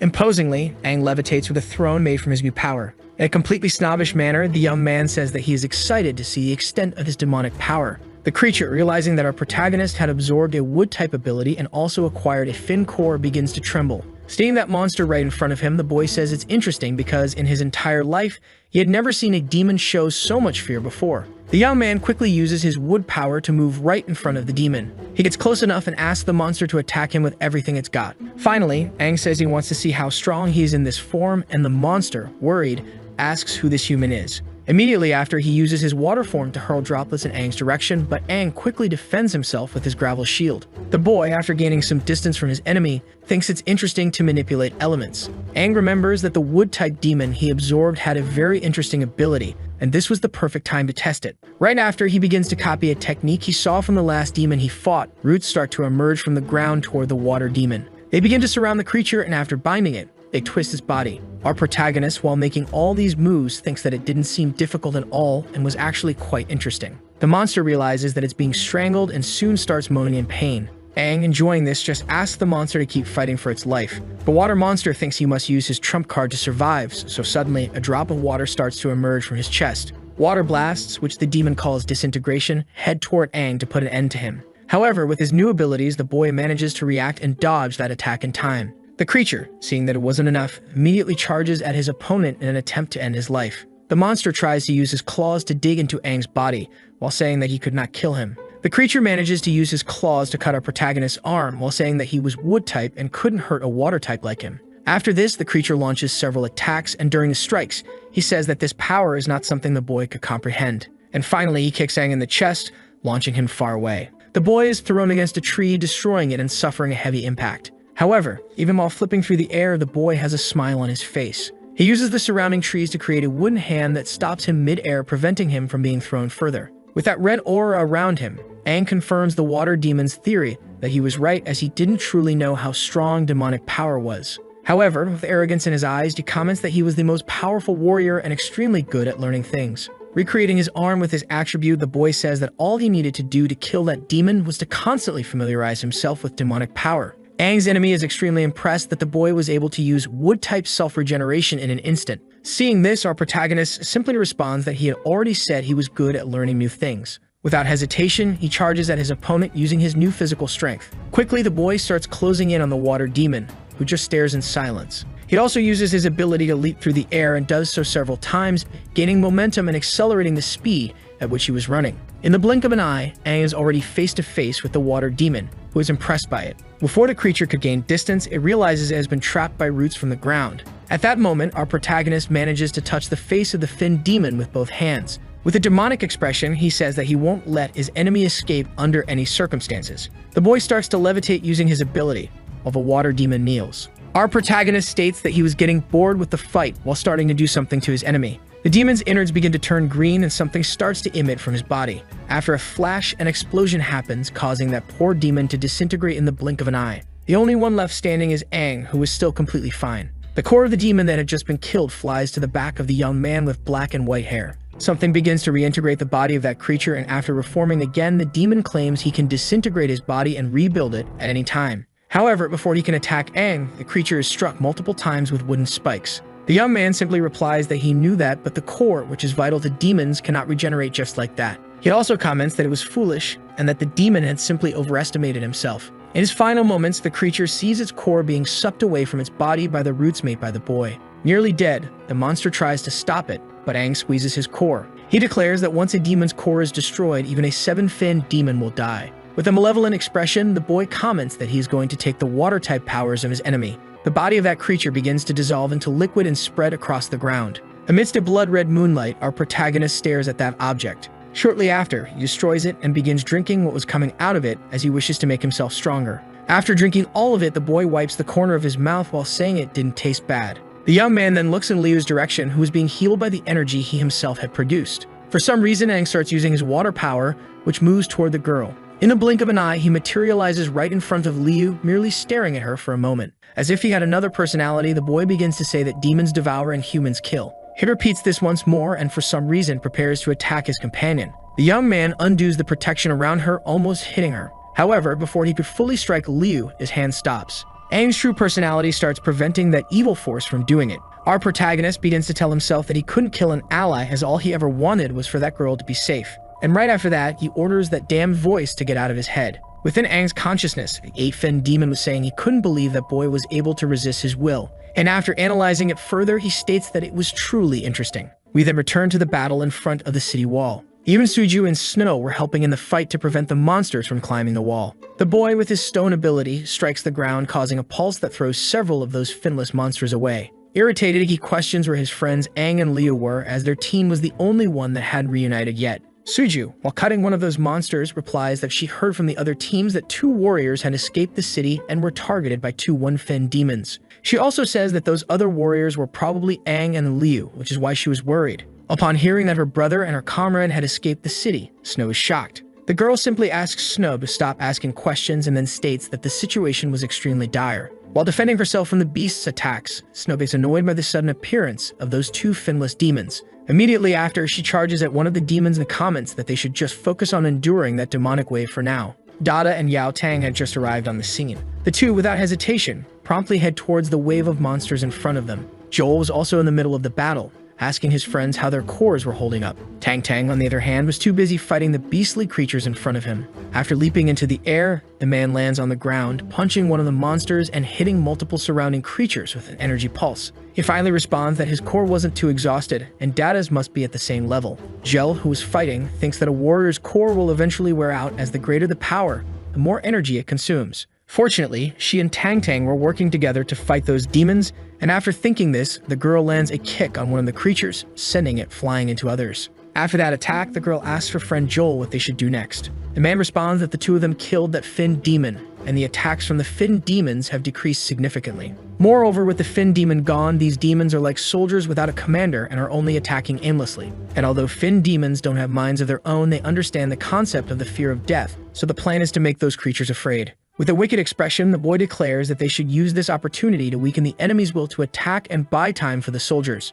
Yo Tang and Dada's cores begin to glow and both agree with Joel. In perfect sync, they use their physical abilities to jump and fly into the air. Up there, they prepare for an attack, stating they will make those bastards explode until there's nothing left, and then they charge at the creatures. The monsters only see that burst of energy coming down on them from above. After hitting the ground, many monsters are thrown in various directions and others are quickly disintegrated. A massive hole is made in the ground, leaving all those creatures in shock. Dada tells her friends that, including the attack from that finned demon, this was the second time they had used their cores in battle. Tang Tang replies that if their cores and bodies didn't have limitations, he would be able to use this form to keep killing demons. The two then, in sync, quickly charge at the remaining creatures to put an end to it all. Joel, while watching, comments that the power of the red cores is truly the most explosive. However, his was also, so he uses his blue ability to charge toward his countless enemies. The boy quickly cuts through several of those beasts, leaving them all in pieces. Seeing this, Suji remarks that they were incredible, and this was the first time she had seen the squad leaders in action,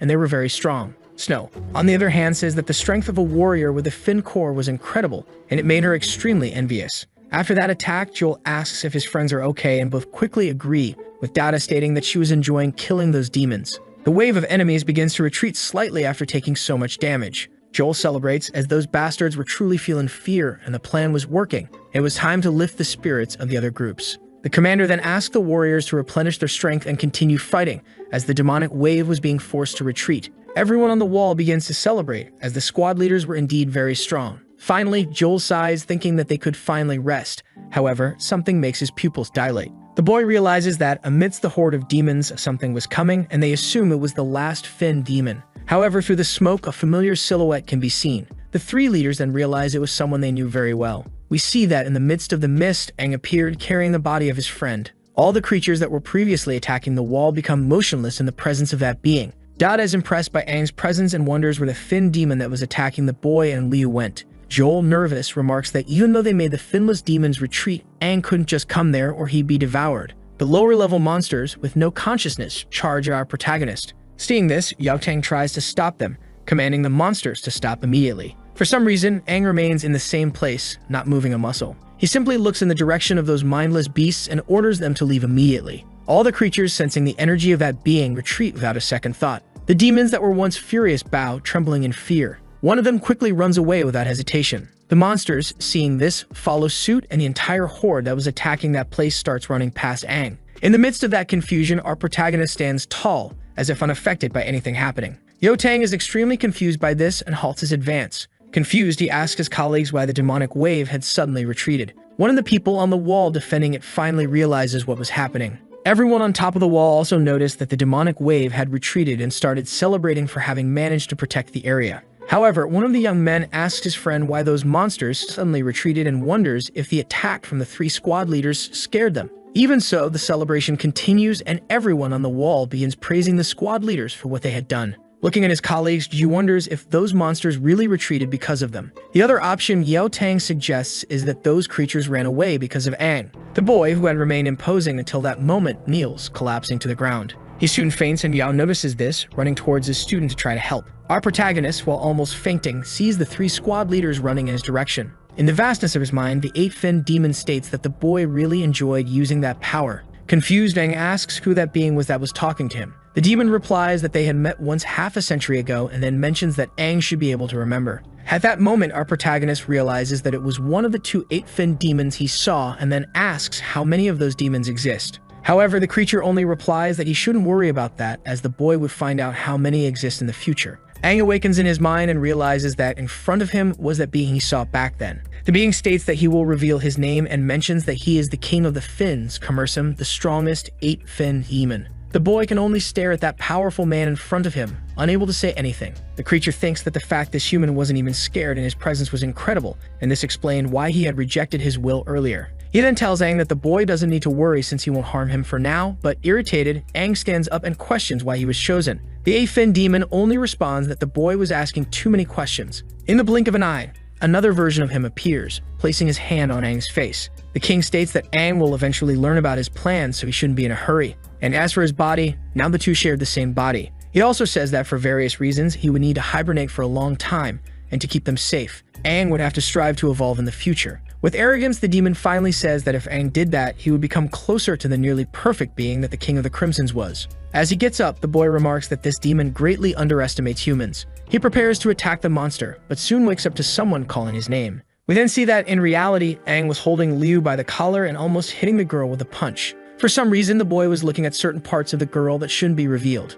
Confused, the young man questions what he was doing, but before he could think about it, he is struck by the girl. Several of Liu's subordinates begin to rough up our protagonist while the girl becomes completely embarrassed. For some reason, someone calls the girl clueless, and when she looks to the side, she realizes who it was. We then see someone dressed in martial artist clothing standing there, asking if that was how the girl treated someone who saved her life. Everyone who had been hitting Aang before bows before that man, and Liu calls that boy her father. Our protagonist is completely confused, not understanding the situation he is in. He sees the figure of that man right in front of him, someone imposing and quite strong. Joel, who was behind him, introduces that man as the leader of the famous martial arts sect in Helios City, the head of the Sidhu family, Sidhu Xangan. Seeing this, Aang recognizes that he was his colleague's father, and that the man had taken care of him while he was in a coma. The young man promptly stands up and bows, greeting the sect leader and thanking him for taking care of him. Sun Gon promptly responds that there was no problem and opens his arms. He then mentions that Aang saved his daughter's life, and for that, the Sidhu family was extremely grateful for his bravery.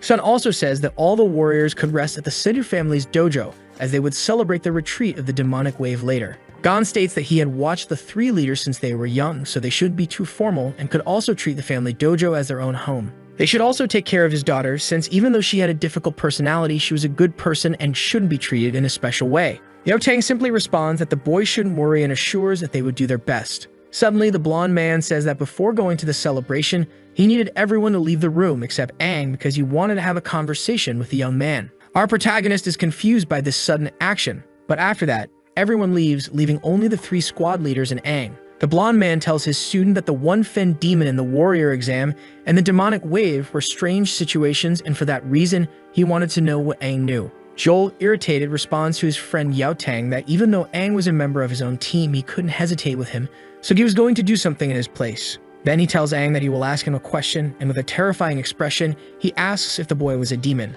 Our protagonist is shocked into silence for a moment by such a sudden and shocking question. The three squad leaders and the boy stare at each other in an awkward silence. Embarrassed, Aang laughs it off and says that Liu and he barely escaped the clutches of that one-fin demon, and that there was no way he could be a demon. Joel, on the other hand, responds that the other one-fin demon was killed by Tang Tang and Gel. Because of that, he asks if Aang had killed the other one-fin demon by himself. He approaches the boy and asks how he escaped with Liu, but the boy feels pressured, as he was practically out of options there. Joel, completely insane, questions whether the boy had escaped the clutches of a one-fin demon because he was their accomplice. Hearing this, Aang wonders if he would have to reveal this secret there, but he says that if he revealed it, something bad might happen. The boy, nervous, also thinks that they would probably kill him now without even letting him finish explaining. Aang also tells himself that those people wouldn't let this opportunity pass, and they wouldn't believe him, only treating him as a demon. And all of this was because his body harbored the power of the most powerful demon of all. Joel starts to summon a dagger while saying that if the boy remained quiet, he would have to resort to violence. After hearing that, the young man questions himself about what he should do and considers the possibility of fighting those people. However, Dada arrives and grabs her comrade's hand, telling him to stop. She states that only demons with 4 fins or more can truly transform into humans, and that even if Aang were one, it wouldn't make sense for him to be in that city. Tang Tang responds that besides that, demons don't save their companions and they don't understand the concept of camaraderie as they are selfish and inhuman. However, Aang risked his life to bring Liu back, and for that reason, he didn't believe the boy was a demon. Joel gives the boy a few pats on the back and agrees, saying that he knew that but just wanted to provoke the boy a little. With a smile, the man comments that Aang and Liu cheated death and that it must have been tough. Yao Tang comments that despite that, Liu had told them that she fainted while fighting the one-fin demon and didn't remember anything. In other words,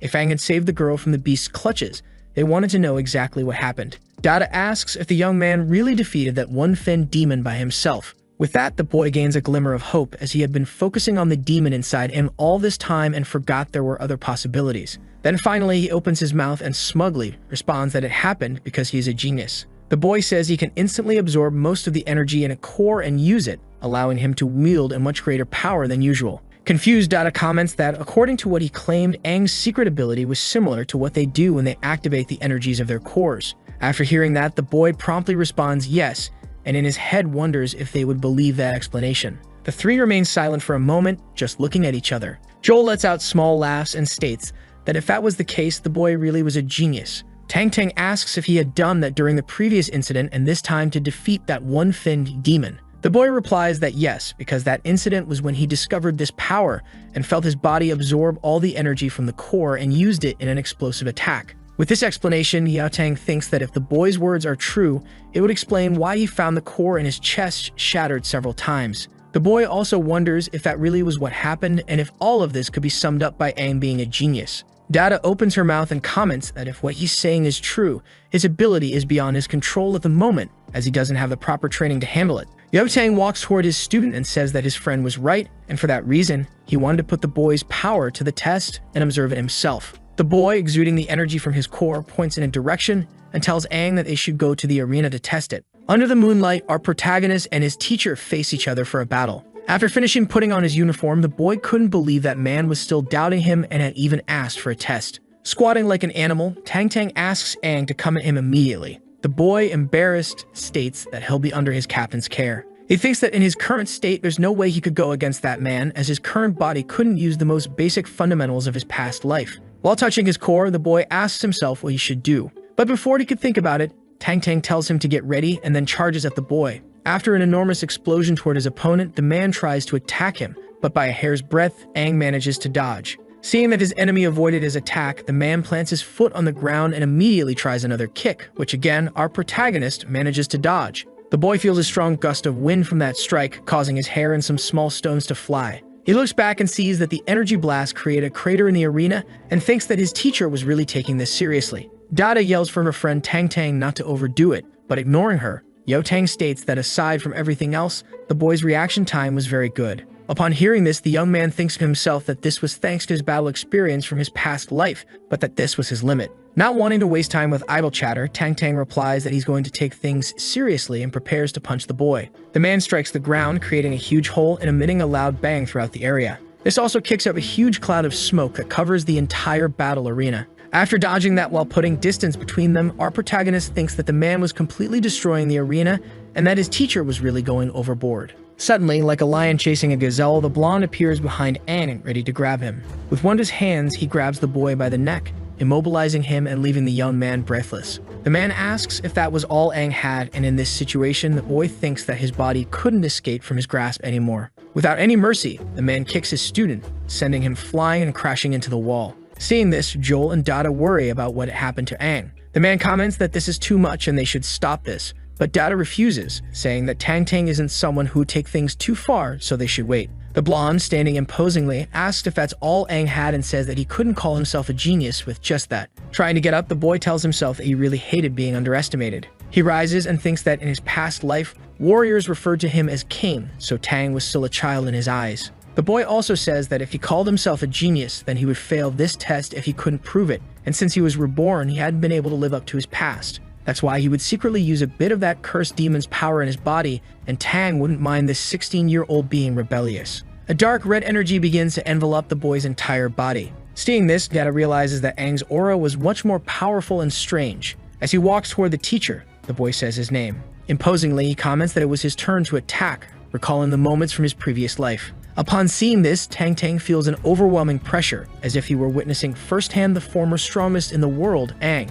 As he releases that aura, the boy thinks that after using his demonic power, his blood was being stimulated, despite the low rank of that core. He also mentions that as long as he uses the consciousness within him, he will be able to establish and grow the potential of that body, especially in terms of synchronization. Joel, who was watching the scene, asks Dada if she could feel that boy's synchronization rising, and the woman agrees, looking impressed. Tang, who was a bit shocked, realizes that the synchronization rate of that boy had jumped to 40% and was still climbing. He also comments that he remembers Liu's synchronization rate was at 39%, but Aang had already surpassed the girl. Our protagonist then, in an imposing manner, asks his teacher not to get distracted. He charges toward him with a punch aimed at his teacher. The man is caught off guard and Aang manages to land a solid hit on Tang's chest. However, the teacher is able to defend himself with his arms, while thinking that the boy's speed was twice as fast as usual and that his stats had increased. Seeing that his plan had worked, the only thing the boy says is that it was a feint, and right after that, he braces against the ground preparing to kick Yao. He manages to hit the blonde's leg, causing him to lose balance and begin to fall toward the ground. Still in the air, he congratulates his student while thinking that he couldn't believe Aang had taken advantage and acted quickly to unbalance him. During his fall, the man tries to regain his balance but notices that Aang was preparing something. Quickly, the boy attempts to land another powerful kick toward the blonde. Joel, watching the spectacle, thinks that it was an incredible series of attacks and wonders where our protagonist gained so much combat experience. Suddenly, someone arrives, saying that fighting so close against someone known for their hand-to-hand combat skills wasn't a good idea. We see that this person is Mr. Sun Gan, who had just arrived there. Dada asks when the man had arrived, and he replies that he had just gotten there, and Joel quickly apologizes for practicing in that arena. Seeing the destruction that had been caused in his training field, Sun says that it was a bit inconvenient, and Joel responds that they would pay for it, and Tang would be responsible for it. The man just replies that it was fine and says that the boy with the same name as the strongest warrior was someone incredible, and he wanted to see how that boy fought. At that moment, with all his strength, Yao Tang manages to immobilize and defend against Aang's kick. He, in an arrogant manner, comments to his student that he had caught the boy in a tight spot. While watching this, Sun Gong remarks that little Tang had always been like that since he was young, and if he saw an opportunity to attack, he would take it immediately. Not to mention, after so many years fighting against demons, he had developed an incredible battle sense. Finally, he comments that to get out of that situation, Aang would have to do something impressive, and he feared that Aang was about to learn a hard lesson. At that moment, the blonde prepares to try to punch the boy. With a smile on his face, our protagonist denies what the man had said and replies that he was the one who had caught his teacher. The boy propels himself as if he were going to do a somersault, but in fact, he does something else. With all the momentum of his power, the boy uses his forehead to land a direct headbutt on Tang Tang's head. All three of the people watching the fight see the teacher being thrown far away by that headbutt and are left impressed. Tang Tang gets genuinely angry with that attack and calls Aang a bastard. After getting up and falling to the ground, our protagonist comments that human bones are pretty strong, but their foreheads are even stronger. He says that now it was his turn to attack and immediately charges at his opponent to try to catch him off guard. The blonde, after recovering from that attack, uses his core power and asks his student not to go all out. Joel shouts that he thinks his friend won't be able to hold back any longer. At that moment, the man punches the ground, creating another crater in that fighting area. After dodging it, Aang is impressed. The man was attacking and defending at the same time and comments that it was incredible. He says that to win, Yao Tang would have to taste a bit of his demonic energy. The young man creates what appears to be an invisible hand and punches the air, launching some rocks toward the teacher and raising a smoke barrier. The man seeing this scene is simply astonished, not understanding anything that happened in front of him. However, not wanting to let his enemy think too much about it, the young man disappears in the blink of an eye. He reappears behind the teacher, aiming to end the battle. Dada, seeing this, comments that our protagonist was using the smoke to get into an opponent's blind spot and that he was literally copying Tang's techniques. However, Gon, who was watching the scene, disagrees and says that it was happening because of Aang's incredible learning ability. Tang Tang, on the other hand, gets irritated, saying that was his technique and immediately moves to attack our protagonist from behind. However, he makes a wrong move and Sun instantly realizes that Yao Tang had lost. Thus, Aang manages to land a full blow on his opponent's stomach. It is then revealed that the boy had missed the punch, and in his mind, Tang thinks that the force was overwhelming and that the boy probably missed on purpose. Our protagonist steps back and tells his captain that if Tang hadn't held back at the start, he wouldn't have been able to take advantage of it and defeat his teacher. The boy also says that since his teacher's forehead was bruised, his vision was blurred, and that's why he thought there were 3 people in front of him. And with a confident pose, he asks if Yao Tang finally believed him. The man remains silent for a moment and in his mind admits that the boy really was a genius. Gon is impressed with the young man and comments that the boy is truly strong. Suddenly, the sound of footsteps can be heard approaching the area. Our protagonist group arrives and Suju asks why the 3 didn't show up for dinner since the Liu family had prepared a variety of delicious dishes. But upon taking a closer look, the young woman notices that there was destruction all over the arena and asks what they had done. Aang responds that most of it was Captain Tang's fault and they quickly approach our protagonist. Then, analyzing the scene, Liu realizes that the captain and Aang were probably fighting. Joel goes up to his friend and states that he had lost, but Aang tries to defend himself, saying that maybe it was because the captain wasn't used to dealing with brats. Gon tells the boy that he didn't need to be modest and says that they had all trained enough and that they should go celebrate with a good dinner. As he leaves and passes by Sun, Aang comments that he was hungry, and that's why he was heading out first. Stating this, Gon thinks that the boy was strong and knew how to handle things well, and that his intelligence and strength were simply full of potential. The man then calls Liu over to have a conversation with his daughter. He says that the boy wasn't that bad and asks Liu if she was interested in him. The girl, hearing this, becomes completely embarrassed by her father's sudden remark. After that whole situation, we see at the dinner table the 3 squad leaders and our protagonist group, including Liu's father. The martial artist asks for everyone's attention, raising a small cup. Sun says that on behalf of all the citizens living in that city, he would like to thank everyone there for their service and for the warriors who fought in the battle. He also says finally that he was very grateful to our protagonist.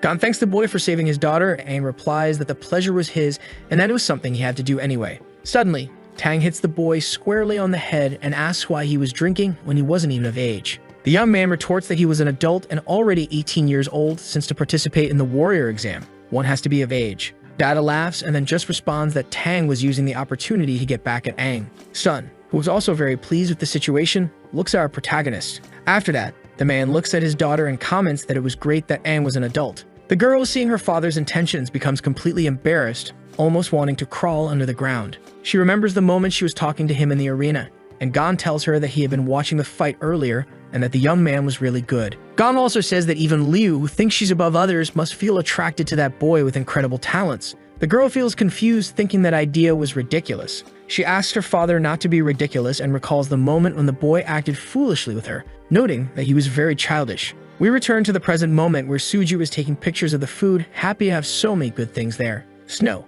who was also present, comments that back to the topic at hand, he wanted to know how Aang managed to scare that demon and make it flee. Yotang responds for him, saying that the boy could draw a portion of the power from a core and use it temporarily to boost his strength several times. Dada adds that it's similar to the ability the group captains used to harness core strength, and Aang must have unlocked that dormant ability. She also states that this was extremely dangerous since he had never received any training and it could put a great strain on his body. Joel, wanting to join the conversation, finally says that just now, he and Tang Ting fought, and that's what caused the partial destruction of the arena. The boy notes that the amount of strength Aang displayed was incredible, but he needs more training or else his body won't be able to handle the amount of power. While all this was happening, Aang thinks that he couldn't tell them he had already absorbed 2 demon cores and that one of them had the ability to regenerate. He also couldn't mention that this weak body can regenerate instantly, even though he couldn't handle the reaction. Aang just says he should let it go, as he couldn't reveal too much and would just let those people think he had a unique ability. Snow, upon hearing this, says she never knew the boy Aang had that ability and declares it was incredible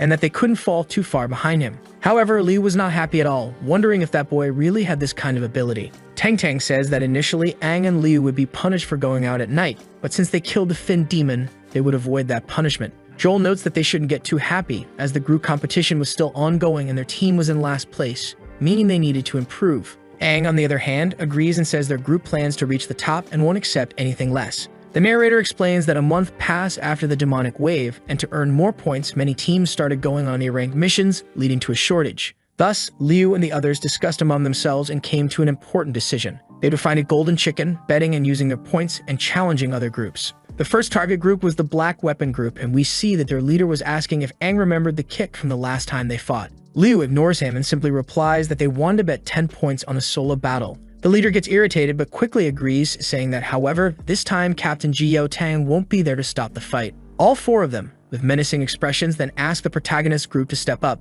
In the city's battle arena, we see 2 people on it, with many others watching. The Black Weapon Group leader tells Aang that there were a lot of people watching, and it would be better if the boy didn't come crying afterward. Our protagonist just responds that he shouldn't claim victory yet and asks why he wasn't representing his group as the leader. The redhead replies that the person they have up there is a girl, and he was sure his team would use that as an excuse not to hand over the points after losing. However, fortunately, their leader was also a girl. We then see a beautiful young woman with some bee-like antennae. Aang, seeing that she was being underestimated, simply says he understands and asks them not to underestimate the leader of that group. Finally, he remarks that the girl was not just any unhappy little girl. Suju, wasting no time, starts with her strange habit and takes pictures of Liu, who is about to start the battle. Saichu begins to be covered by a green aura and tells her opponent that they should start the battle quickly, as she wanted to finish it soon. The girl with antennae says that the girl must be the young lady from the Sedu family, the girl known as the Sulky Rakshasa. Imposingly, she says that she wants to see how Saichu will fare in that battle for the honor of the groups. Before letting her opponent continue provoking her, the white-haired girl charges at her adversary, wielding her weapon. With a giant needle in hand, the girl with antennae manages to defend herself promptly.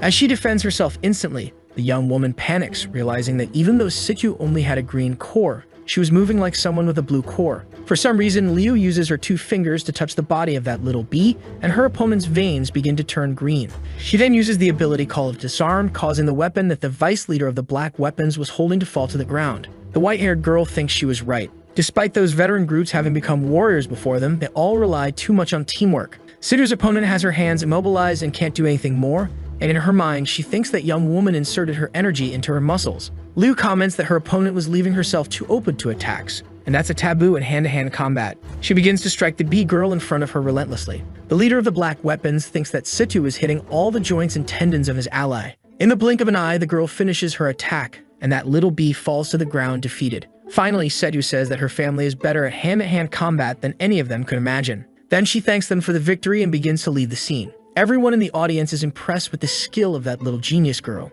Aang is happy that his group finally earned 10 points and asks the leader of the Black Weapons not to forget to transfer them. Annoyed, the leader thinks that Sidhu Liu is very strong. He then says that he will be the next to fight and asks if the girl accepts that challenge for another 10 points. Liu immediately agrees, extremely happy with the possibility of winning another 10 points. However, Aang steps forward and states that their leader had just finished fighting and needed to rest. So he says that he will fight in her place. The redhead gets irritated, saying that Aang had no right to do that, then asserting that he would only fight against the actual leader. Our protagonist, on the other hand, responds that this is precisely why he should fight, as to face the leader, the redhead must get through him first. Mocking his opponent, the boy states that if the redhead didn't have the courage to fight, it wasn't his fault. The vice leader, however, says that this is a terrible way to start a fight. The boy then agrees and says that he's going to beat Aang so badly that even his mother won't recognize him, and all of his comrades can't believe he fell for that. Snow tells her friend that their colleague Aang is about to fight, and the girl reveals that she was already taking pictures. The two opponents climb onto the arena structure and face each other. The leader of the black weapons, without hesitation, promptly materializes his weapon. He says he switched to the training weapon that uses air bullets, so Aang didn't need to worry about getting hurt, although it would still hurt. Upon hearing this, our protagonist is impressed that training bullets exist, as back in the day, there was no such thing. While warming up, the boy asks his opponents to make sure to aim well. One of the members of the Black Weapons comments that the boy was really a novice, as their leader's aim was known as something incredible among all warriors. The redhead says that Aang was very confident and would let him use any weapon he wanted, but he shouldn't cry after losing. The boy thinks that he only had a dagger with him, but the weapon he used in his past life made him nostalgic, as that weapon was incredibly unique. He then responds that he had no preferences and would just use his fists, and that should do the trick. Aang's opponent, upon hearing this, is impressed by how bold the boy was. The other Black Weapons members question what Aang was talking about and if he was going crazy. The redhead begins to laugh, asking if the boy was really going to fight with just his fists, then declaring that all rookies are arrogant. He says he gave Aang the chance, but since the boy didn't choose a weapon, he would let him fight as he wished. Finally, the leader states that, however, he would speak because even a lion trying to kill a rabbit does its best to succeed, and therefore he wouldn't give the boy any chances. Our protagonist, already bored with all the drama, simply replies that it was fine and he should just do his best. Snow, who was also in the audience, comments that she would love to see their faces after discovering that Aang single-handedly killed a demon with a fin and won a fight against Yotang. Liu, hearing this, doesn't believe that Aang actually won the fight against the captain and says that it was annoying, wondering if that guy was better than her. She also thinks again about what her father had said every time she sees that idiot's face, but asserts that it was impossible and she shouldn't think about that kind of thing. At this moment, the judge who is mediating the battle between our protagonists finally signals for them to begin. In the blink of an eye, as soon as the battle starts, the redhead creates distance by heading in another direction. He thinks that the greater the range of the weapon, the stronger the damage, and that's why he would open 1,000 holes in the boy's body before he could even reach him. Liu notices that instead of shooting immediately, the guy was using his agility to find a better position, so Aang might be in trouble. Our protagonist says to himself that since the captains know his strength, there was no longer a need to hide it, and his goal was to finish first. The guy also thinks that to fight the demon that was inside his body, he would need to recover his strength from his past life, including his weapons. And not only that, he would need to be better than in his previous life, so he needed to get stronger than before to have a chance against that creature. Seeing that his opponent was standing still, the redhead finally reaches the distance he wanted and prepares to fire with his enormous weapon while aiming at our protagonist. He fires a burst of air that reaches an absurd speed, even causing the recoil of the weapon to push him back with force. At that moment, Aang finally awakens, stating that this is why he would use the demon inside him to become stronger and surpass it.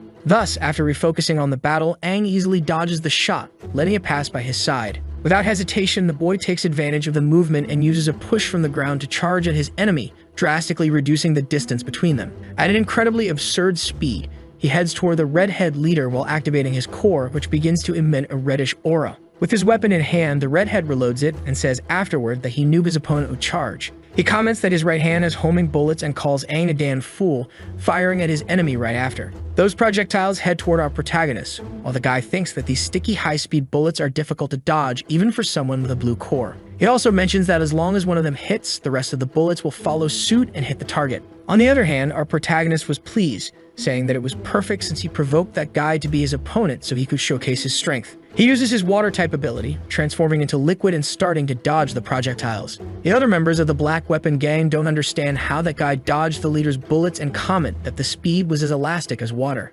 In the blink of an eye, the young man appears in front of his opponent and the redhead says he was planning to use his final move to win. One of the crazies in the audience comments that the leader's weapon has the ability to store energy inside it, and the energy will combine with the bullets and fire a burst. Thinking he was already winning the battle, the redhead says he wanted to see how our protagonist would dodge that precise and explosive bullet at such a distance. But without letting the guy celebrate, Aang starts using his wood-type ability in his hand. He makes some roots grow and appear at the redhead's feet, holding him and trapping him. After that, Accidentally, the man ends up firing his shot upward, and everyone in the audience is impressed by that. Aang finally grabs the weapon his opponent was using and deflects it from his direction, preparing to punch him. He manages to hit one of his opponent's joints squarely, making him drop the weapon. Immediately after, the boy kicks the redhead, launching him away without his armament. All the members of the Black Weapon tribe who were watching the fight see their leader being thrown far away and become worried. Stepping on his enemy's weapon, our protagonist celebrates finally earning 20 points. The redhead, mad with rage, wonders how that happened.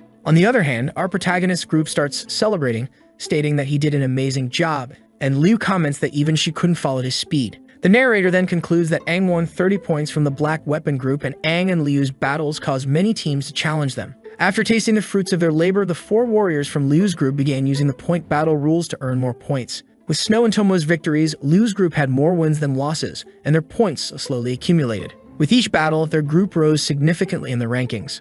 Finally, by the end of the month, Liu's group reached first place in the squad ranking and earned a chance to participate in the final competition. Thus, the final battle between the top 3 groups was about to begin. In another location, which appeared to be a coliseum, Dada was saying that every time they entered the city at the end of the month, seeing that place always moved her. Joel asks his friend how long it took for Liu's group to climb from last place to the top of the rankings, noting that it's not an easy task for rookies. Jel also says she heard that those kids used points as bets and fought against other groups, ending up winning more than they lost. The girl states that this method was very desperate and says Tang Tang shouldn't have stopped them. The blonde, on the other hand, replies that they relied on their own strength to win those points and there was no reason to stop what they were doing. Yao Tang, recalling the fights, notes that he closely observed all the members of the group, and the other 2, Snow and Suju, were also very good. The 3 friends finally arrive at the gate leading to the Coliseum and stop in front of it for a moment. Joel says it's the first time in many years that a rookie group has made it to the finals between the 3 squads, and the news had spread so much that everyone probably already knows.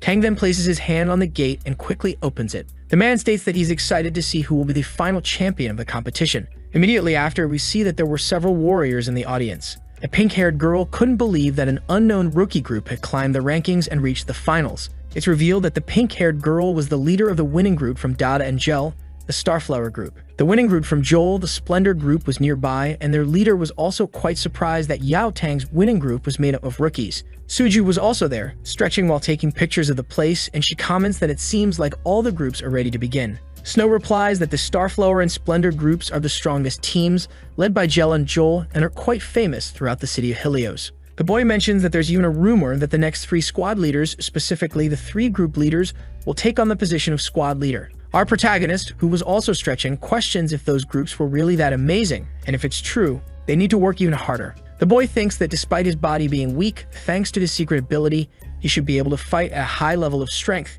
and maybe win that competition. Finally, Gel arrives at the center of the Coliseum and immediately calls for her group to come to her. Without hesitation, the Starflower group quickly goes to their leader, showing great submission to Gel and seeing the girl as a mother figure. They begin to say that the Starflower group was ready to take first place and wanted an extra reward if they achieved that. The leader of the Splendor group arrives and comments that the reward the girls were asking for was something very trivial, and asks if that was all their group could think of. The boy also says that his group's wish was to go to a rank B city and see strong warriors to fight against, not to buy clothes. The leader of Dada's group responded that the boy didn't know what he was talking about and that buying clothes was something really important to the girls, calling him an idiot. Joel and Yao Tang remarked that both groups had a lot of energy, and right after, they descend from the sky into the center of the Coliseum. The blue-haired boy questions whether the groups will keep fighting until they fall in love, and both group leaders complain about him saying such things. Yao Tang looks around and realizes that his students were distant, so he quickly turns and calls Liu's group to start the competition. The 4 finish stretching and determined to win, they all walk with confidence toward their teacher.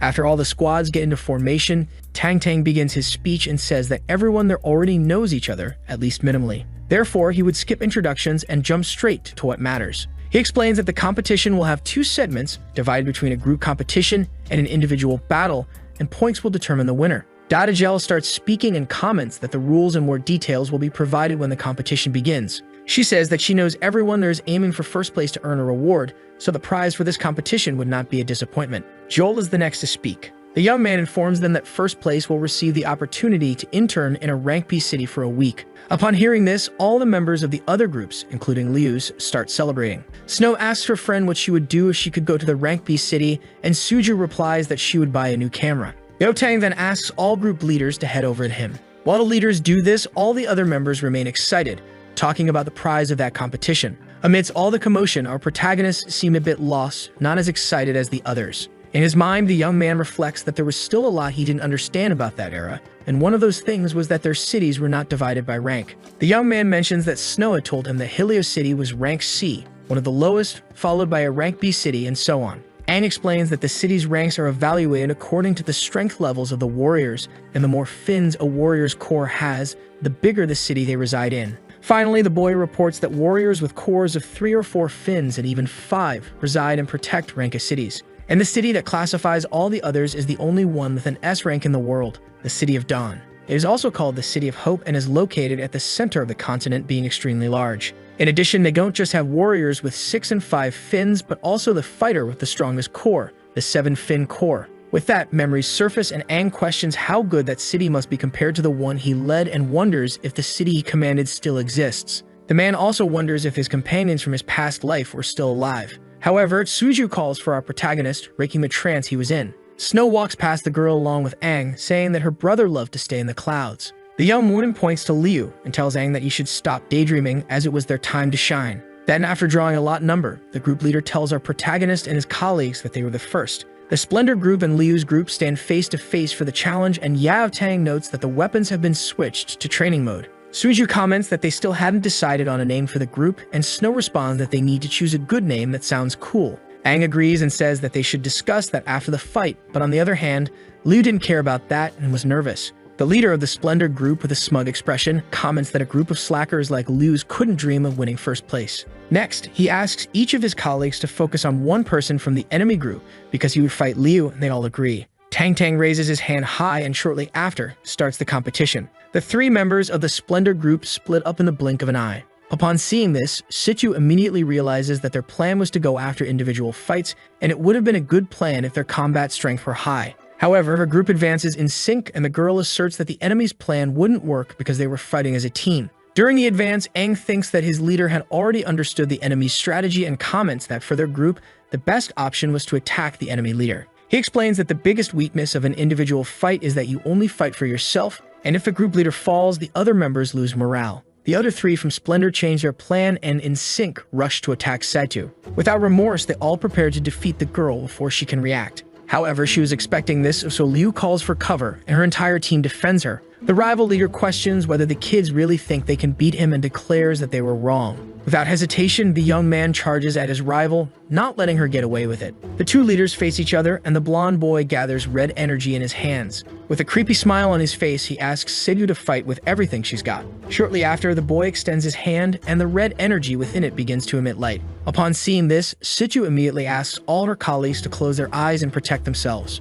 She also notices that it even affected the crazy guy's teammates and was blinding everyone in that arena. Yao Tang praises that ability and comments that it's strong in individual fights, but in a group it affects his allies, and Jewel mentions that he had already told the boy that, but it was no use. Data comments that she thinks the blonde boy still needs to encounter obstacles, and only then would he make changes to his fighting style. After this act, the blonde prepares to attack Liu with his dagger while saying that a rookie like her wouldn't be able to withstand that light attack to her face. He also mentions that by defeating her, the whole group would destabilize, and after that, he lands a direct blow to Liu's stomach. However, upon doing so, he notices something very strange in front of him. Aang arrives, separating and distancing the blonde from the leader of his group, Liu. With water glasses on his face, the young man questions whether his enemy was crazy to use a technique that affected even his own companions. Annoyed, he raises his leg as high as possible to use an axe kick. After that, he successfully strikes his enemy's shoulder, slamming him to the ground. After taking this powerful blow, the blonde immediately backs off and puts some distance between them.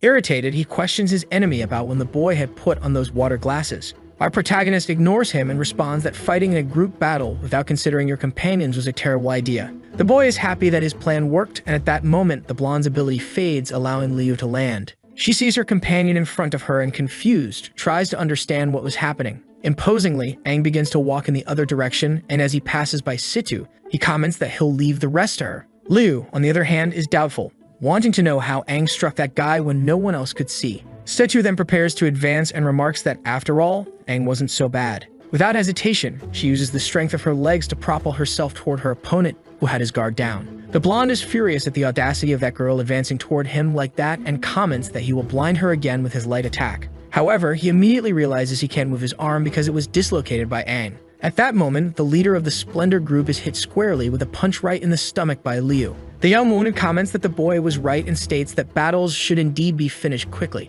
With her dagger in hand, the girl seizes the chance to strike several points on her opponent. Meanwhile, Aang was quite relaxed and only helped Snow and Suju a little, but they were going to win anyway. After goofing around a bit to help his groupmates, our protagonist turns around. Everyone there sees Su standing tall and realizes that the girl had won the battle against the arrogant blonde. Completely exhausted, the other three realized there was nothing more they could do and basically give up. Yo Tang then tells his companions that everything was over, and seeing this, Joel comments that he didn't expect it. Dada, seeing this scene, tells Tang Tang that her student Aang still hadn't used that ability. In another place, waiting for her moment, the leader of the Starflower group was sitting. Confused, the young woman questions whether the blonde had really lost and asks if it was because of Situ Liu. Embarrassed, the boy confirms with all his words that it was because they underestimated the girls' group. The boy says they would be next, and as longtime rivals, he would give them a warning. A while later, we see our protagonist's group standing just waiting for their new opponent. The pink-haired girl thinks her mood was ruined by what the Splendor group had said. Dada Gel then announces that Liu's group would be up against the Starflower group and that all weapons had been switched to training mode. And finally, she prepares and starts the battle between the two groups. The leader of the Star group says that her group shouldn't worry about anything Splendor said and that they should just repeat what they had trained. Snow, on the other hand, begins to charge one of his abilities and puts all of his strength into a single punch. He quickly strikes the ground, creating a crater. A wave of energy is emitted throughout the arena, and our protagonist's group is surrounded by a shield. With that, Aang thinks it's the perfect moment and then begins to use his ability. Several vines and roots begin to emerge from the ground, grabbing and trapping the rival girls who are completely confused. Our protagonist thinks it's working and that the elements he absorbs still function. He tells himself that he already had wood and water and wanted to find out which other elements were missing. To follow through with the plan, Liu finally gives the order for Snow to do something and the boy promptly agrees, getting ready. Without hesitation, he surrounds himself with an orange shield and charges at his opponents. The pink-haired girl orders everyone on her team to dodge the attack and the girls follow her command. She also tells her team to spread out and regroup quickly, while thinking that they had been forced out of their formation. However, without giving the girl much time to think, Suju and Liu charge at her with a combined attack. The two land a kick on the girl, who barely manages to defend herself from both blows. The girl calls out to her teammates for help, but when she looks, she realizes that her three companions are engaged in hand-to-hand combat against Snow and Aang. Alone, our protagonist manages to land a punch on two girls from the Starflower group. Seeing this scene, we finally flash back to the moment when the leader of the Splendor group had given advice to the group of girls. We see the boy telling the short-haired leader that she should be careful with that person named Aang because he was probably the strongest in Liu's group. The boy also says that that little demon had managed to control the entire battlefield by himself. Back to the present moment, Suju, holding her dagger, tells the short-haired girl that she should stay focused. However, proud as she is, the girl responds that she doesn't need to do that since she is an agility user. Suju laughs at her and mentions that she is also an agility user and then suddenly appears behind the girl. The girl prepares to land another kick on her opponent and bring an end to the fight. In fact, she manages to apply a jujitsu move called a triangle on her opponent, choking her with her thighs. Seeing this, Dada Gel comments that it looks like the fight is already over and Joel replies that Liu's group has won all the battles in this group competition. All the groups fall into formation and Tang explains that in this phase of the individual fights, they can challenge any member of any group at any time. The leaders of the Splendor and Starflower groups were completely furious with their defeat, unable to accept it. Both of them, at the same time, say that they want to challenge Aang from Liu's group. Seeing this, Tang responds that individual battles can only be one-on-one and they should decide who would go first. However, with all the arrogance he had, our protagonist responds that there was no problem, and to save time, he accepted fighting both captains at once without any difficulty. So for the first individual battle, Aang gets ready. He thinks that this is his last fight and that he should start taking things seriously. The two captains from the other groups also prepare, and the blonde boy comments that it seems like they were being underestimated, while the girl says she will make Aang regret it. Dada says that the rules are the same as before, and the battle won't end until one side admits defeat or can no longer fight, and then she finally starts the fight. The two of them each move to a different side of Aang, intending to surround him. The blonde boy asks the short-haired girl not to forget the plan, and the girl asks the boy to stop bothering her. Aang, on the other hand, starts to gather momentum with his legs as if he were going to jump into the air. But in fact, he charges at one of his enemies, the leader of the Splendor group. The girl who was with him notices that Aang was extremely fast and warns her ally to be careful. The boy replies that he wasn't that easy to take down and asks Aang to stop underestimating him while preparing his light attack. Seeing this, the girl realizes that this glow means they were about to skip straight to that step of the plan. Then we flash back to the past where the blonde boy told the short-haired girl that they needed to win that fight and only then could they earn that prize. The boy also mentions that he had a plan that could lead them to victory, and the only thing the girl had to do was wear that special battle glasses. The boy explains that these glasses can protect her eyes from his light ability, and at the moment he blinds Aang. The short-haired girl should hit him with everything she had and with all her strength. With those glasses in hand, the girl couldn't believe that the selfish boy was giving them to her. The blonde boy responds that Aang wouldn't be easy to take down, and if they wanted a chance to go to the Rank B city, they needed to work together. Back in the present moment, the leader of the Splendor group tells Aang that this light is 5 times stronger than the previous one, and then he uses his ability right in our protagonist's face. Dada Gel and her friends comment that the brat was gathering a lot of energy to form a beam of light. It was stronger than the one he had used earlier. Suju, who was taking pictures, has her vision blurred and complains about it, as she couldn't do what she enjoyed so much. At that moment, the pink-haired girl comments that the guy must have lost his vision for a while and would maximize her speed to defeat him. She starts running toward our protagonist, aiming to end the battle immediately. After getting close enough behind him, the young woman states that she will finish Aang with one attack. However, the young man doesn't seem to be affected by the light and turns around, commenting that he was right and that she really was the one who would attack him. She feels a crushing pressure and wonders what was in that guy's gaze, as it seemed like she was the victim of something terrifying and was about to drown in the ocean. Aang then begins using his water element ability and surrounds the girl with it as if he were capturing her. With a hand made of water, the boy manages to trap the young woman within his abilities. The blonde, who was practically blind from using his light beam, questions why his companion was screaming instead of attacking Aang. The girl responds that she was being captured, her glasses fell off, and she couldn't see anything. The boy with black and white hair apologizes, and immediately after trapping her, he says their plan would fail. Controlling a root, he manages to hit the blonde's chin squarely, knocking him out. After that, he throws the short-haired girl far away as the 2 allies go flying. The 2 group leaders fall to the ground, completely defeated. With the impact of the students hitting the ground, a cloud of dust rises, and Yao Tang, seeing this, thinks that if those kids aren't careful, they might end up getting hurt. Worried about his students and their teammates, the man quickly launches himself into the arena to see what was going on. After some time in the air, he finally lands on the ground, dispersing some of the dust. Upon opening his eyes and looking ahead, he feels that Aang was emanating an utterly terrifying aura. Our protagonist, standing imposingly, simply tells his teacher that the battle was already over.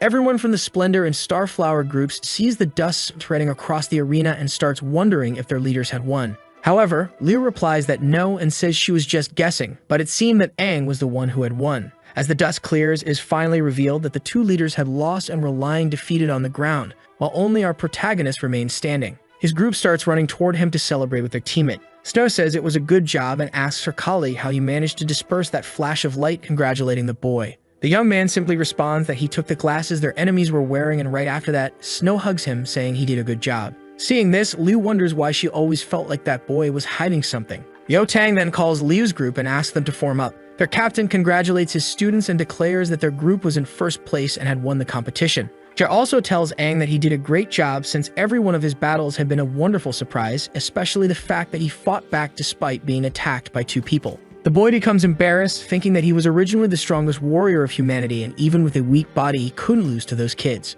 Tang Tang says that, in any case, the next day they will travel through the underground tunnel to head to the nearest Rank B city and thus start the internship week. All 4 of them are extremely happy, especially Snow and Suju, with the news. The teacher also reports that they should finish things up there and that his students should return and prepare, then meet there in the morning. Later, outside, Snow and Suju talk about what they would do, and Aang asks what his friend Liu was going to do, and the girl says she was thinking about it. Watching those young people leave, Joel comments that Aang was scary, and that if they used their full strength, probably the 3 of them wouldn't be able to defeat the boy. Tang Tang, hearing this, agrees and replies that the young man doesn't belong to that city, and he will probably keep moving forward, going farther and farther until he reaches his peak. Joel says it was really a good idea for Tang Tang to take his students through the tunnel since down there it was much safer compared to the surface. Dada also says that they should be on alert anyway, as some demons can still get in there, and Ji asks his comrades not to worry. The narrator explains that the underground tunnels are curved and confusing tunnels that were created centuries ago,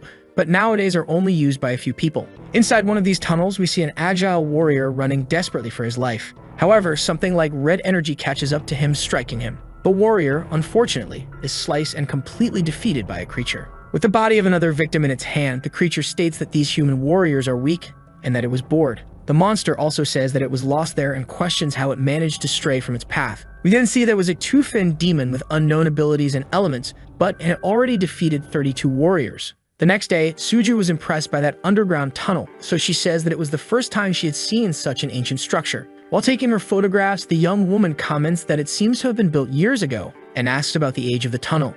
Tang replies that it has existed since before him, so it's extremely old. The girl notices that it seems extremely empty there and asks if the boy was sure that there were still people using it. Their teacher explains that after the battle for Dawn, where many brave warriors sacrificed themselves, the expansion slowed and energy crystals became scarce. And due to the extreme lack of crystals and energy they used, that underground network was gradually abandoned, and this tunnel was built during King Aang's era. Suju then turns to her colleague and comments that the tunnel was built during the era of that king who had the same name as her friend. Our protagonist, who seems a bit distracted, just replies that it was exactly that. For some reason, veins begin to appear on Tang's forehead, and the boy gets quite irritated. He yells at his students, saying that just because he had the same name as the king, it didn't mean he was the one who built it, and he shouldn't joke about the greatest warrior. Our protagonist gives a small laugh and says that the teacher didn't need to ruin his joke, and Suju comments that the captain was quite irritated. Even Liu, who is extremely serious, gives a small laugh and calls Aang a fool. Realizing he had lost his composure, teacher regains his posture and thinks that he had become too relaxed while interacting with those kids. He tells his students that they should be more aware of their surroundings and that it was time to move on. Aang thinks that he was embarrassed since the plans for that tunnel were suggested by him in the past. But there was something wrong with what Tang had said, as while it was called an underground tunnel, it was actually a massive network of underground routes and wasn't meant to connect all the large and small cities. Instead, it was the safest and most commercially valuable route in the entire world. Placing his hands on the wall, the boy thinks that he could never have imagined that the greatest plan that could have been made that year would eventually become a complete ruin. Curious, asks if the energy crystals the captain was talking about were similar to the demonic cores they used, and the man agrees. He explains that a demon's core can provide immense strength to a warrior, but something happens during the refining process of these cores. And according to the basic principles, after each new mistake, the state of those refined cores would result in a massive energy core, an energy crystal. Tang also informs them that these crystals were strong enough to power an entire city, similar to what they called electricity. With that, many high-class cities organized demon hunts to collect these demonic cores in order to refine them into energy crystals. Finally, Tang states that these crystals are distributed according to the ranking of each city, and this time you would be taking all the students to a rank B city called Peather, not only to help improve their experience and knowledge, but also to obtain the distribution. Confused, Suju asks what would happen if the energy crystal-less city was completely depleted and there were no extra cores for them to exchange. And the man replies that in such a case, the entire city would be completely paralyzed. Hearing this, everyone in Liu's group is shocked by the possibility. Tang explains that without the energy it provides, normal life would be unable to continue, and the most important functions of the city, as well as its defense mechanisms, would become useless. Finally, without those defense mechanisms and the inability to continue functioning normally, people would be forced to leave their homes and seek refuge. However, the young man comments that there's no need to worry, as the crystals of Helio City can hold up just fine for another 3 months. Feeling relieved by this new possibility, Suju sticks her tongue out at her captain, saying he was very mean for talking like that as if it were a terrifying event. Suddenly, the man stops and says that his students need to be fully prepared this time since, as a rank B city, Peather has incredible warriors. He even heard that one of the warriors with a 3-fin core managed to reach a synchronization rate of 69%. Upon hearing this, Snow and Suju's eyes light up, and the boy says that's amazing and his friend agrees. With this, our protagonist starts to feel envious and thinks that the guy right behind them was a 7-fin warrior with a synchronization rate of 96%. Suddenly, Suju sees a huge red button beside her and feels the urge to press it. However, immediately, our protagonist tells the girl to stop and not press the button. After giving his student a smack on the head, Tang says that she shouldn't touch things carelessly there, and thank God Aang was watching. He explains that this is an emergency button that forces the core to shut down, and it's used to close the tunnels and separate them in emergency situations. We then see that on top of the red button, it reads complete closure. The man informs them that as soon as this button is pressed, a thick metal wall will close the tunnel, coming down from those circles in the ceiling. And this can only be used in emergency situations to keep other tunnels and cities safe. In his mind, our protagonist thinks that his most powerful tunnel ability was still working fine at least. Suddenly, he feels something that leaves him completely terrified and states that he sensed an intense bloodlust. The boy reports that it's coming from in front of them and comments that it seems like something is approaching them. He then activates his core and a dagger begins to materialize right in his hand. Immediately, Tang senses the same smell of blood and realizes what his student is doing. Upon realizing that his student had sensed it before he did, the young man considers the possibility that Aang has a sharper nose than his, but dismisses the thought immediately. The young man calls for everyone to prepare for battle, and Tang tells his students to drop their backpacks and get into formation. From the end of the tunnel, we see a huge blood stain and an overwhelming pressure emanating from there. Seeing that strange blood in front of him, Tang becomes very frightened, realizing that it's coming toward the city of Pether. The man sees in front of him the silhouette of a humanoid with a core in his chest, and he wonders if this being is a demon. However, Tang realizes that, in fact, it's a warrior from the city of Pether walking toward them. The warrior says a few things, but is completely debilitated and wounded by something. Suddenly, his eyes roll back, and he collapses to the ground, unable to stand any longer. Our protagonist and his teacher try to understand what was happening and what had caused that young man to get all those injuries. Devastated, the boy says before passing out completely that a demon wave hit the city of Pether, and that the city had already raised the abandoned city siren. Upon hearing this, Liu asks his master what the abandoned city siren means and wonders if they should offer support. The captain then explains that regardless of the city, there is only one situation where the abandoned city siren would be sounded, and that is when all the city's warriors have died and there is no one left to protect it. Hearing this, Snow, Liu, and Suiju are in complete shock, unable to believe it. Our protagonist realizes that the city was taken by demons and wonders how many people lost their lives because of it. Suddenly, a loud noise comes from his side and sparks begin to fly from the back of the tunnel. An energy cut passes between Tang and Aang, hitting the fallen warrior on the ground. Frightened, Aang gets irritated because he was distracted and wasn't able to react to it. Then the wave of energy that hit the wounded soldier pulls him into the darkness. A demonic hand grabs the man by the skull and says it found him. The demon, in an imposing manner, looks confused, wondering why there were still people there. The creature also says that if they didn't kill all those people, it couldn't report the success of its mission, and at that moment, the warrior tells everyone there to run. Irritated and stating that the dead should remain silent, the being disconnects the head of that poor human. The two-fin demon declares that it will continue killing those beings and then starts walking toward the surviving humans. The creature becomes excited, seeing so many potential victims, and draws its weapon, which was practically a whip with a blade. It wonders who it should kill first among those people while twirling that object. The monster quickly decides and throws its weapon at its target. We see that the chosen person was Snow, who was in shock with the attack coming toward her. The one who protects her is Tang, who had just summoned his weapon to counterattack.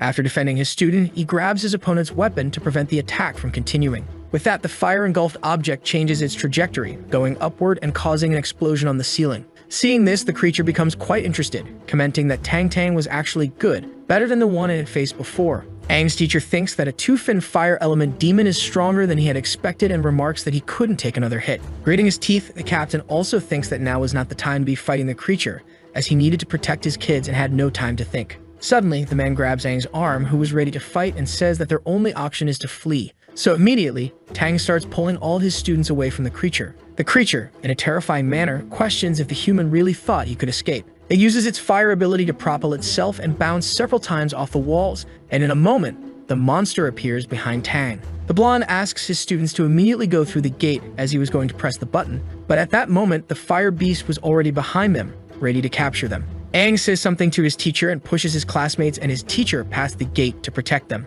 Unable to keep his balance, the boy also rolls across the floor. Immediately, upon turning around, Tang realizes what his student was thinking. On the other hand, while walking slowly behind his victim, the monster says that he will survive just a little longer. It declares that it wants all those humans to die, and right after saying that, the beast charges once more. At that moment, our protagonist reaches the button and uses his knife to break the glass. Along with that, he also presses the button, causing the doors of that entrance to begin closing. His friends try to stop this to prevent their companion from being left behind. However, before they could help, the only thing they see is the image of Aang almost being attacked by the creature. Even so, our protagonist puts on a confident face as if he were asking his friends to save themselves. Liu tries to bring him back, but it was already too late, and the door had completely closed. The girl starts banging on the metal door to find out if her friend was still okay. Tang remembers that before being pushed, Aang had asked him to protect his free students. Therefore, he stands up and asks his students to calm down immediately. He says that Aang created a chance for them to survive, and for that reason, they couldn't let it go to waste, and that it wasn't safe there, so they needed to flee. Snow says that the demon was a two-fin demon, and even for Aang, facing that wouldn't be easy. Suju agrees and says they couldn't abandon him. Liu joins in and declares that they should break down that metal door and rescue Aang. However, Tang explains that the door was reinforced with a unique material and further strengthened with an alloy of metals, and it could withstand even the attack of a three-fin demon. He also mentions that the door is not easy to break, and even though it was unfortunate, there was nothing they could do. Even so, Snow doesn't give up and says that her teacher should think of something because they had to rescue Aang. The young man then says that even if Joel and Dada were there, it would be difficult to fight that monster.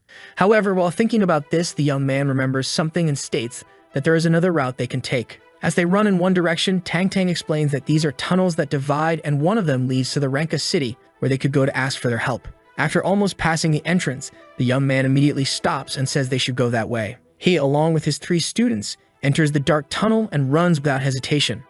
At that moment, the young man affirms to himself that choosing that route means everyone there believes Aang will survive until the reinforcements arrive. Then we go back to the moment when Aang had just pressed the button and the demon beast had tried to attack him. It's possible to see that the boy was not hit by the bite, and instead, he placed his dagger inside the creature's mouth, injuring it. After that, he quickly kicks his opponent, sending it flying along with his weapon. Thus, Aang regains his balance in order to summon all his power. The boy is extremely happy because he could finally use all his strength. Then suddenly, he begins to take on his demonic form. At this moment, the creature is extremely confused, not knowing whether Aang was a human or a demon. Aang responds that he himself didn't know, but if the demon had used a bit more strength, he would have had to use that form in front of his comrades, and that would have been bad. However, at that moment, he was curious about the creature's fire element. The monster begins to back away, as that aura was not just from a one-fin demon. It was even more than that.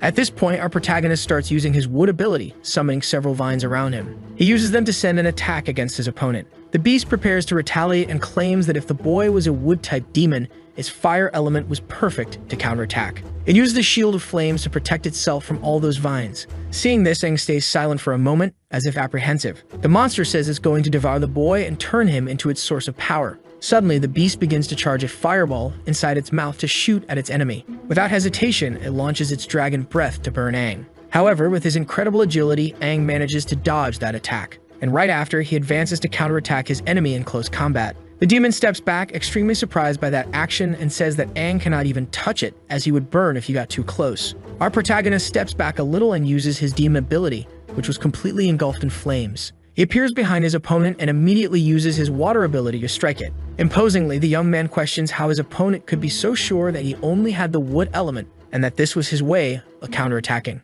After its core is captured, the 2-fin demon is completely shocked to see that human had 2 elements. Suddenly, an explosion happens, creating a massive sound there. After that, we see that the only thing left of the demon was its head and core, which were in Aang's hands. After that situation in the tunnel, where the demon appeared, we see several finless demons coming out of there. Our protagonist thinks that those creatures must have been attracted by the noise of the battle, and looking at the fire-imbued core, he wonders what kind of power he will gain. The young man then breaks the core, which releases a huge burst of energy toward the monsters. He begins to absorb the demon's fire while saying that it will become his new power. The fire coming out of his hand goes directly into his core, which starts absorbing it. With that, a transformation begins to take place and something happens to the boy's body. Another horn grows on his head, and after stomping his foot on the ground, several blasts of fire shoot out in all directions. The boy declares that it was splendid and that he could feel that flame burning inside his body. We then see that the evolution of his 2-fin demonic form was complete. The creatures, however, are not intimidated, and many of those finless demons rush toward Aang. He begins to mimic the power he saw his enemy use, and thus a fiery energy appears in his mouth. Aang unleashes that dragon breath, which in an instant incinerates several of the mindless demons. After burning all those creatures, the young man walks calmly in the direction from where the creatures had come. Meanwhile, he calls those creatures cursed and says he will use their screams to console the fallen soldiers that all the demons killed. Amidst the slaughter, the boy walks normally as if nothing is happening. After some time, a hatch on the ground surrounded by debris comes into view. The hatch is quickly blown open, flying upward and revealing an entrance. Returning to the surface, our protagonist emerges still in his demonic form. The boy looks around and sees various victims of the demons. He also sees the city of Pether completely destroyed. The boy can't believe what he's seeing as he witnesses a rank B city completely leveled to the ground. He thinks that this was a high-rank demon wave as he walks among the many bodies on the ground. The young man even sees the body of a warrior who was taken out by a wood element demon with a single blow. Meanwhile, in his head, the boy thinks that this was the result of a large area effect ability, and that kind of power belonged to a 3-fin demon. In his mind, he recalls that the squad leader mentioned earlier that Pether City had 2 warriors with 3-fin cores, but he wonders where they were. The boy notices a crow flying toward him, and when he looks back, he sees a scene that leaves him completely traumatized. Pierced by a tree, the 2 warriors with 3-fin cores were lifeless. We see that they were completely massacred by some extremely powerful beast. The young man begins to use his wood power, which slowly rises from the ground. The wood roots reach the bodies of the fallen warriors. After bringing them down to the ground, the boy kneels and says they were admirable warriors. Finally, he covers the warriors' eyes, wishing them peace, and says that at least now they will rest. Imagining what might have happened, the boy can only say that this war was extremely terrible. Suddenly, a person appears behind him, a boy with a knife. Calling him a demon, the red-haired boy starts crying and says that based on our protagonist's appearance, he must be a high-ranked demon. The boy also comments that his life was saved by those warriors, and for that reason, he wouldn't let Aang defile their bodies. With this, our protagonist becomes apprehensive as he had revealed his appearance, and that boy probably wouldn't believe him based on how he currently looked. Before our protagonist could continue thinking about this, several finless demons charge at that poor boy. The boy is hit by a blow and begins to faint as the other demons move in to devour him. However, before that could happen, Aang charges at the creatures, instantly slicing them apart. Right after that, he catches the boy's body so he doesn't fall to the ground. He asks the boy not to say anything and then begins to use his wood power to heal him. Confused, the child tries to understand whether Aang was a demon or a human. However, shortly after saying this, the boy dies, leaving Aang no chance to heal him. Seeing this, the boy is devastated and says that the child was right and he didn't know whether he was a demon or a human. At that moment, more of those finless creatures appear, ready to put an end to our protagonist. Devastated, he begins to rise slowly, thinking that whether he's a demon or a human, it didn't matter because there was one thing he didn't want to change. And that was his decision to kill all the demons. Then he turns and begins to use his fire ability against that horde of creatures. Even with Aang emitting that aura, the creatures remain undeterred by their numbers and charge at the boy. The boy uses his fire power to create wings on his back and charges at the monsters. Our protagonist launches several small balls of light at them, which eventually explode, taking out a good portion of the monsters. After doing that, he lands a bit further away, standing firm on the ground. The young man says that now that he's gathered the flames behind him, he can boost his speed and moreover, use them like matches to trigger explosions. Aang tries to use another ability and launches a fire blast that knocks down some of the monsters. Right after that, he flies up to one of the creatures in the air, grabbing it by the neck to test yet another power. He sets the creature's insides on fire while heading toward the ground to throw it. Still in the air, the boy hurls the creature toward the ground in the direction of several other monsters, while telling the beast to return to the pile of cursed ones from where it came. The monster's body creates a huge explosion, wiping out several creatures that were nearby. With that, the young man thinks that by concentrating fire and embedding it into the demon's body, they become bombs, and thinking of more uses for his abilities helped him a lot. The creatures, seeing their friends eliminated so easily, start trembling and quickly run away as they feel the true strength of our protagonist.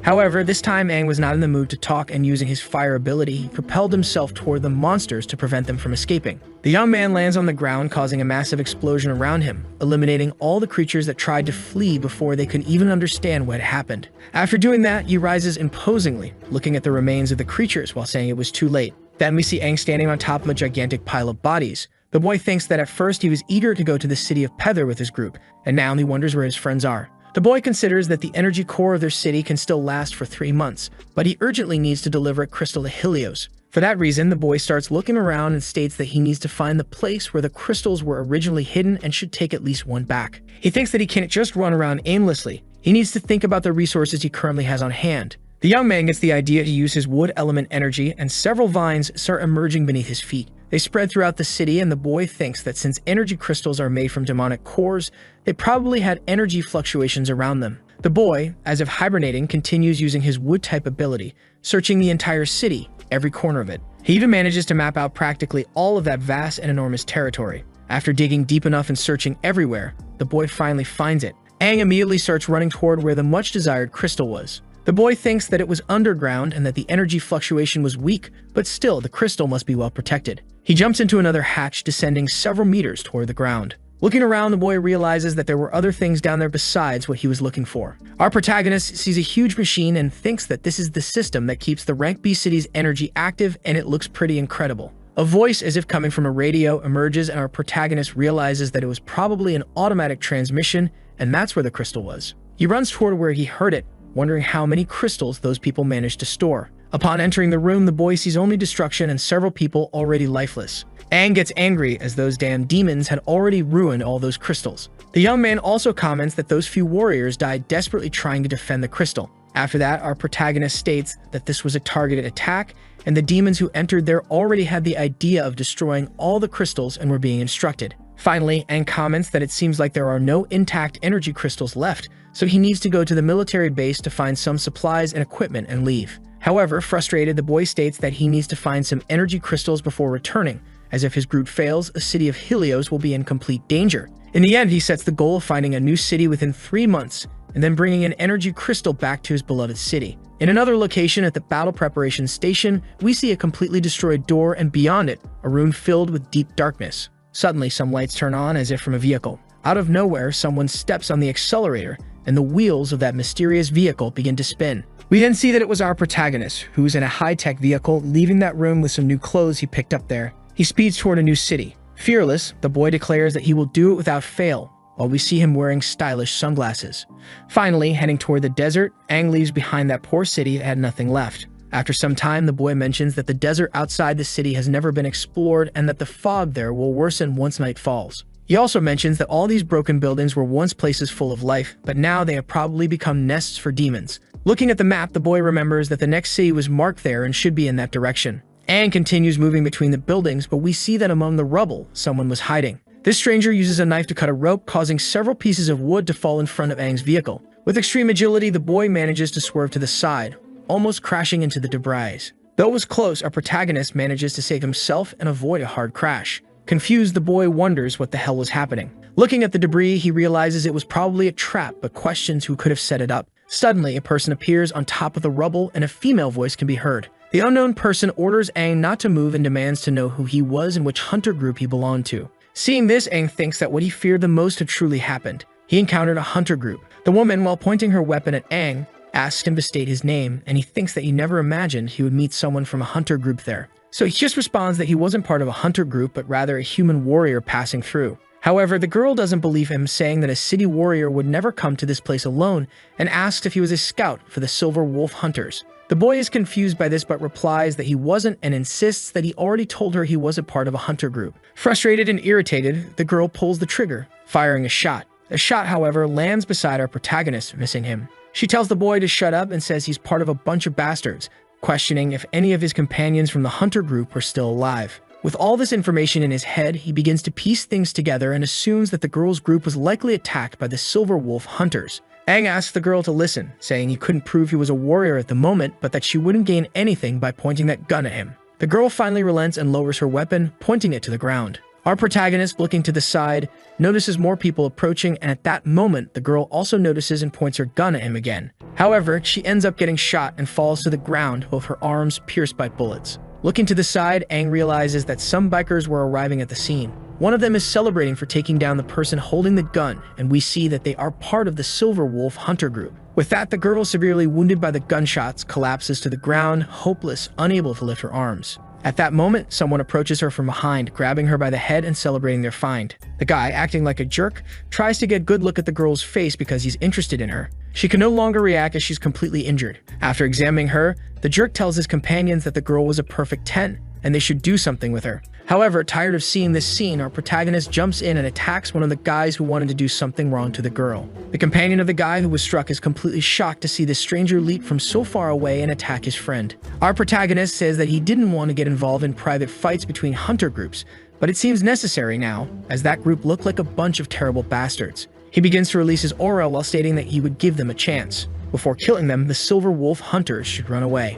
However, ignoring the warning, the guide who saw his companions being defeated draws his gun and prepares to shoot. But before he can do anything, our protagonist grabs the gun and crushes it. Imposingly, he remarks that having a gun pointed at him twice in the same day really pissed him off. Frightened, one of the harassers tries to bargain, saying that if Aang left, his group would let the boy live. But unwilling to hear more nonsense, our protagonist uses his wood ability to summon a tree hand and punch the jerk in the stomach. The guy is thrown several meters away, and seeing this power, the girl from before is left in awe. The hunter notices that Aang had a core embedded in his chest, so he questions whether the young man is a demon or a human. Our protagonist, still holding that rifle, completely destroys it as if it were nothing. Finally, he responds that it's none of that person's business because they would die soon anyway. After that, we hear a scream, and a massacre ensues. After some time, we see Aang healing the wounds of the girl who was threatening him earlier. He says the bullets passed through the muscles of her forearm, so he only needed to repair that. The girl, looking back and seeing the people who were attacking her completely defeated, is impressed. Looking at her arms, she's happy that her wounds are really healed and says that Aang has an amazing ability.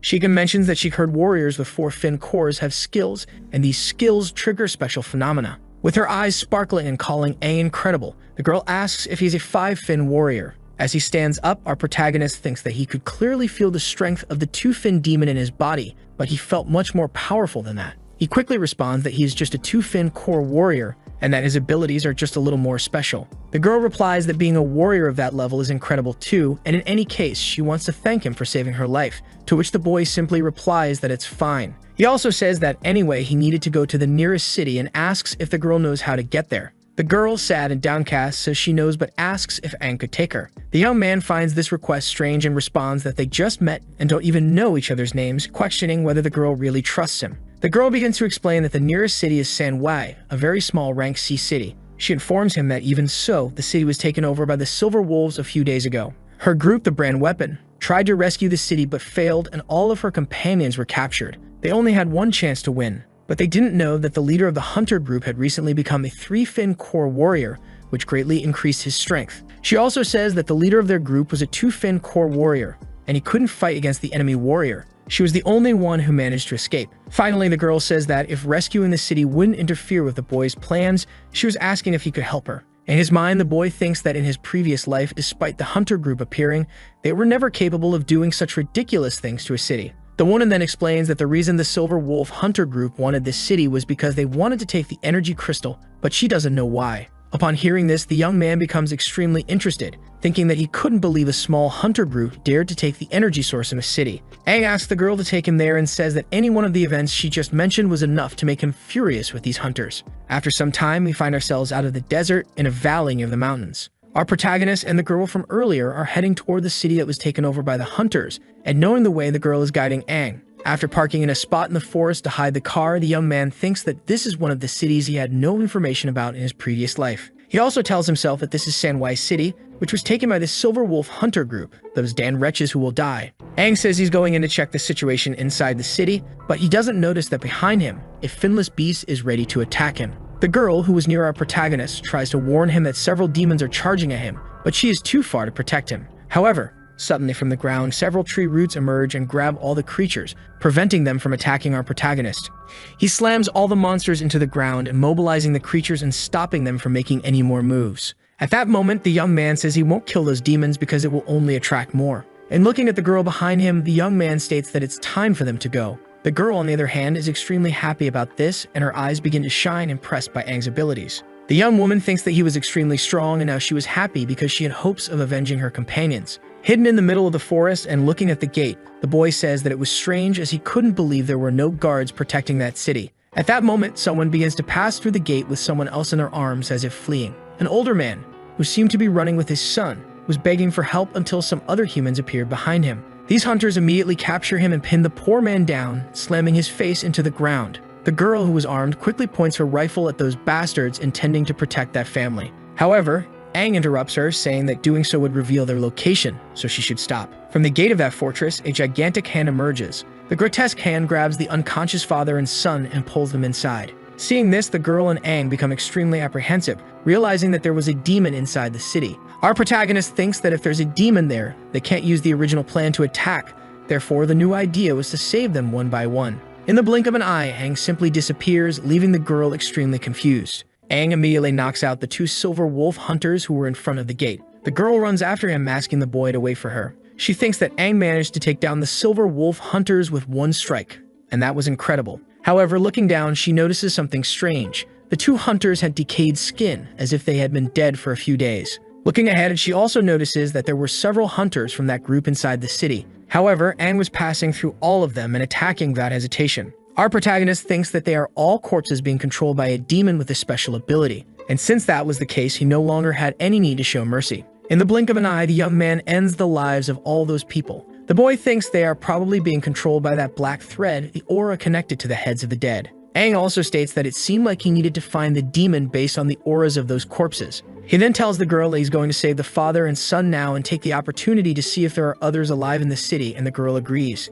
In the blink of an eye, he knocks out another person and immediately flies off in one direction. Aang manages to jump from house to house and get close enough to the city's central castle. Upon arriving at the door, he sees that it was probably from there that all that aura was being emitted. Without thinking, the boy kicks the door, breaking it down and making it fly open. Looking inside, he notices that the father and son were already lifeless. Aang, furious, activates his demonic form and says he arrived too late. In front of him, he comes face to face with an extremely terrifying demon. The creature says that everything in that city belongs to her, whether alive or dead, and her plan was to toy with that father and son, but they tried to flee the city, and that crossed the line. The monster tells Aang to come closer, as she wanted to see her new visitor. Our protagonist, looking in that direction, notices that there were 3 energy crystals behind the creature, and she was probably drawn there because of them. The creature, like the others Aang had encountered, asks if the boy is a demon or a human. Irritated, he simply does nothing and only grinds his teeth in anger. Looking at the creature's chest, the boy instantly realizes that it was a rare purple core, and purple core demons have the ability to create illusions.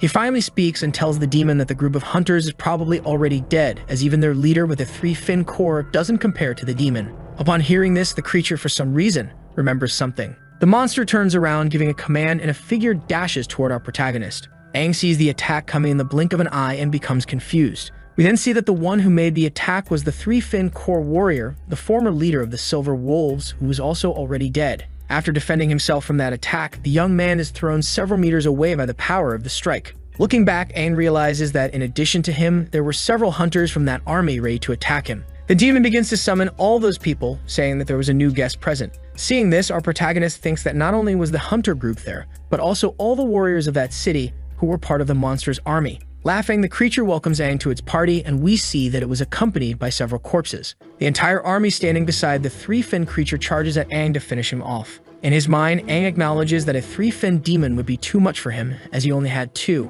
and if this demon were a normal one, he might have faced a bigger problem. But fortunately, this was a purple core demon, inexperienced in battles but skilled in illusions to control the flow of the fight. The young man uses his newly acquired core power to summon a flame around his arm. He creates a whirlwind of fire that defeats all the corpses around him, incinerating them. Seeing this, the creature states that he wasn't a normal human and that it wanted to fight Aang. The only thing our protagonist does is boast about using his fire to burn all of his enemies' corpses. The demon, seeing this, becomes enraged, as all those were its treasures, extremely difficult to collect. Aang retorts that, although it might be a little disrespectful to them, leaving all those bodies under the control of that cursed demon would be far worse. So with his dagger in hand, and in the blink of an eye, Aang appears in front of the demon. The boy attacks the creature several times while stating that its battle strength had significantly decreased. Now for the final strike, the only thing he needed to do was destroy the monster's core. However, in a ruthless move, the demon uses the body of a child as a shield. Seeing this, our protagonist can't bring himself to attack, fearing he might hurt the child. Noticing his enemy's hesitation, the demon lands a direct hit to Aang's stomach, sending him flying backward. It also tries to land another blow on the boy, but this time the young man manages to dodge it. Far from his enemy, Aang becomes frustrated by the pain in his abdomen and says that luckily he was able to avoid a serious injury with his water elemental powers. The creature says it didn't just control that element, and also reveals it had an affinity with the wood element. Hearing this, Aang is impressed and becomes tempted by that core. He uses his wood element to heal his abdomen. The beast states that seeing how strong Aang was, it would have to risk everything to destroy him, and for that, it would use something that was incredibly difficult to obtain. The creature asks the father of the child to bring something, and he hands over a greenish cylinder. While taking it from the human's hand, the demon admits it couldn't believe it was using both the son and the father for evil purposes. It brings the cylindrical object close to its mouth, and although Aang doesn't know what it is, he instinctively feels that it would be dangerous to let the demon consume it. Without finishing healing, he grits his teeth from the pain and charges forward to stop it. The young man uses a fire sword to try to pierce the demon, but it's too late, and it swallows the object. The creature uses this new power to summon a purple shield around itself. Aang quickly retreats to one of the nearby pillars. The boy doesn't understand why the demon left and then returned instantly, wondering where it got that burst of energy from. Upon closer inspection, the young man realizes that the monster was forcefully extracting energy from the crystals, and he can't believe it, as that energy was chaotic, refined, and compressed by humans. He also states that if the demon absorbs energy directly from the crystal, its body will definitely explode, a theory he had confirmed in the past. The creature doesn't seem to have suffered any effects and continues to absorb the energy from the crystals on its back. The young man notices that the energy within the demon's body was still chaotic, but had stopped at a certain limit. He questions if this was because of that remedy, but remains confused, as that thing definitely wasn't created by demons. The creature begins to claim that it had evolved and a purple aura covers its entire body. Seeing this, Aang realizes that the demon had indeed used the energy from the crystal to force its evolution. We then see that the former 3-fin demon has transformed into a 4-fin creature,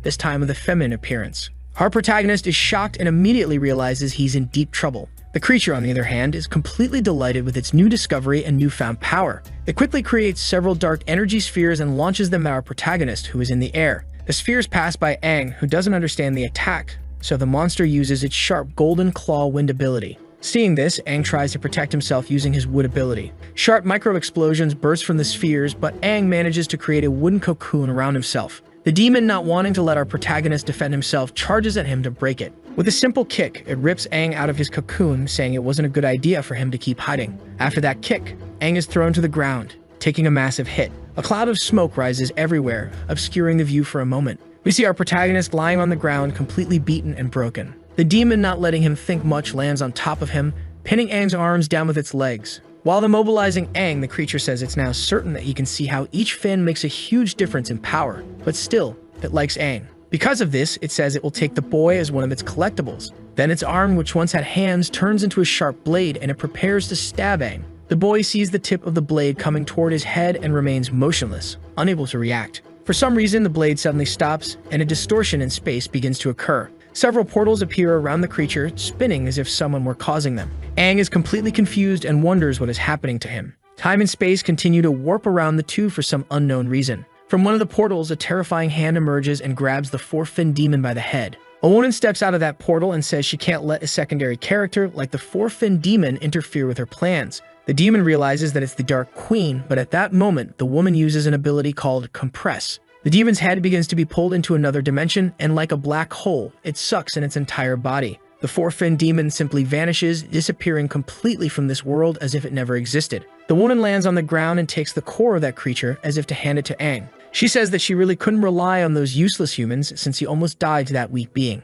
That creature holds the demonic core in her hand while looking down at our fallen protagonist with disdain. Sensing the overwhelming aura of that being, Aang states that the creature had 8 fins, just like the red being that resides within him. Immediately, he refuses to believe that another 8-fin demon is standing right before him. The creature says that if she had left things as they were, she would never know when the Red Fin King would awaken. And Aang's inability to defeat a 4-fin demon was something tragic. Looking at the boy, she declares that humans really are an inferior race. The woman raises her finger and says she can't even believe that the boy is the strongest of humanity, given how slowly he's evolving. Irritated by this, the unknown woman uses a spell to levitate our protagonist's body in the air as if preparing to do something to him. The girl asks Aang to be a good boy and evolve into a 4-fin demon immediately, or he wouldn't survive situations like this. She prepares to use the demonic core and without hesitation uses her spatial magic to force the core into our protagonist's chest. The boy, with that force, is thrown backward and quickly falls to his knees on the ground. He thinks that crazy woman just shoved the 4-fin demon's core directly into his chest without even thinking,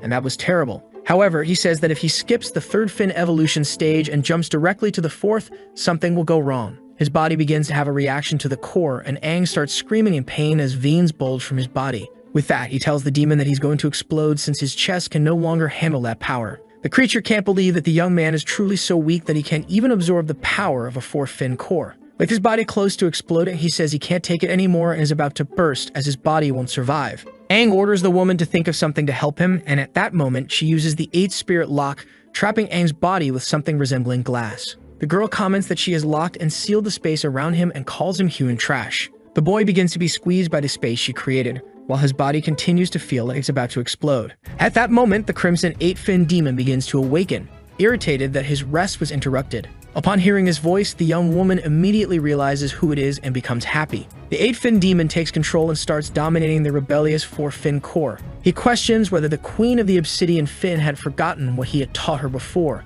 With ease, he breaks the shell around space-time and shortly after, assumes his standard form, freeing himself from the girl's spell. So the video ends here. If you don't want to miss the next part, activate the notification bell, and see you next time on Tob's channel.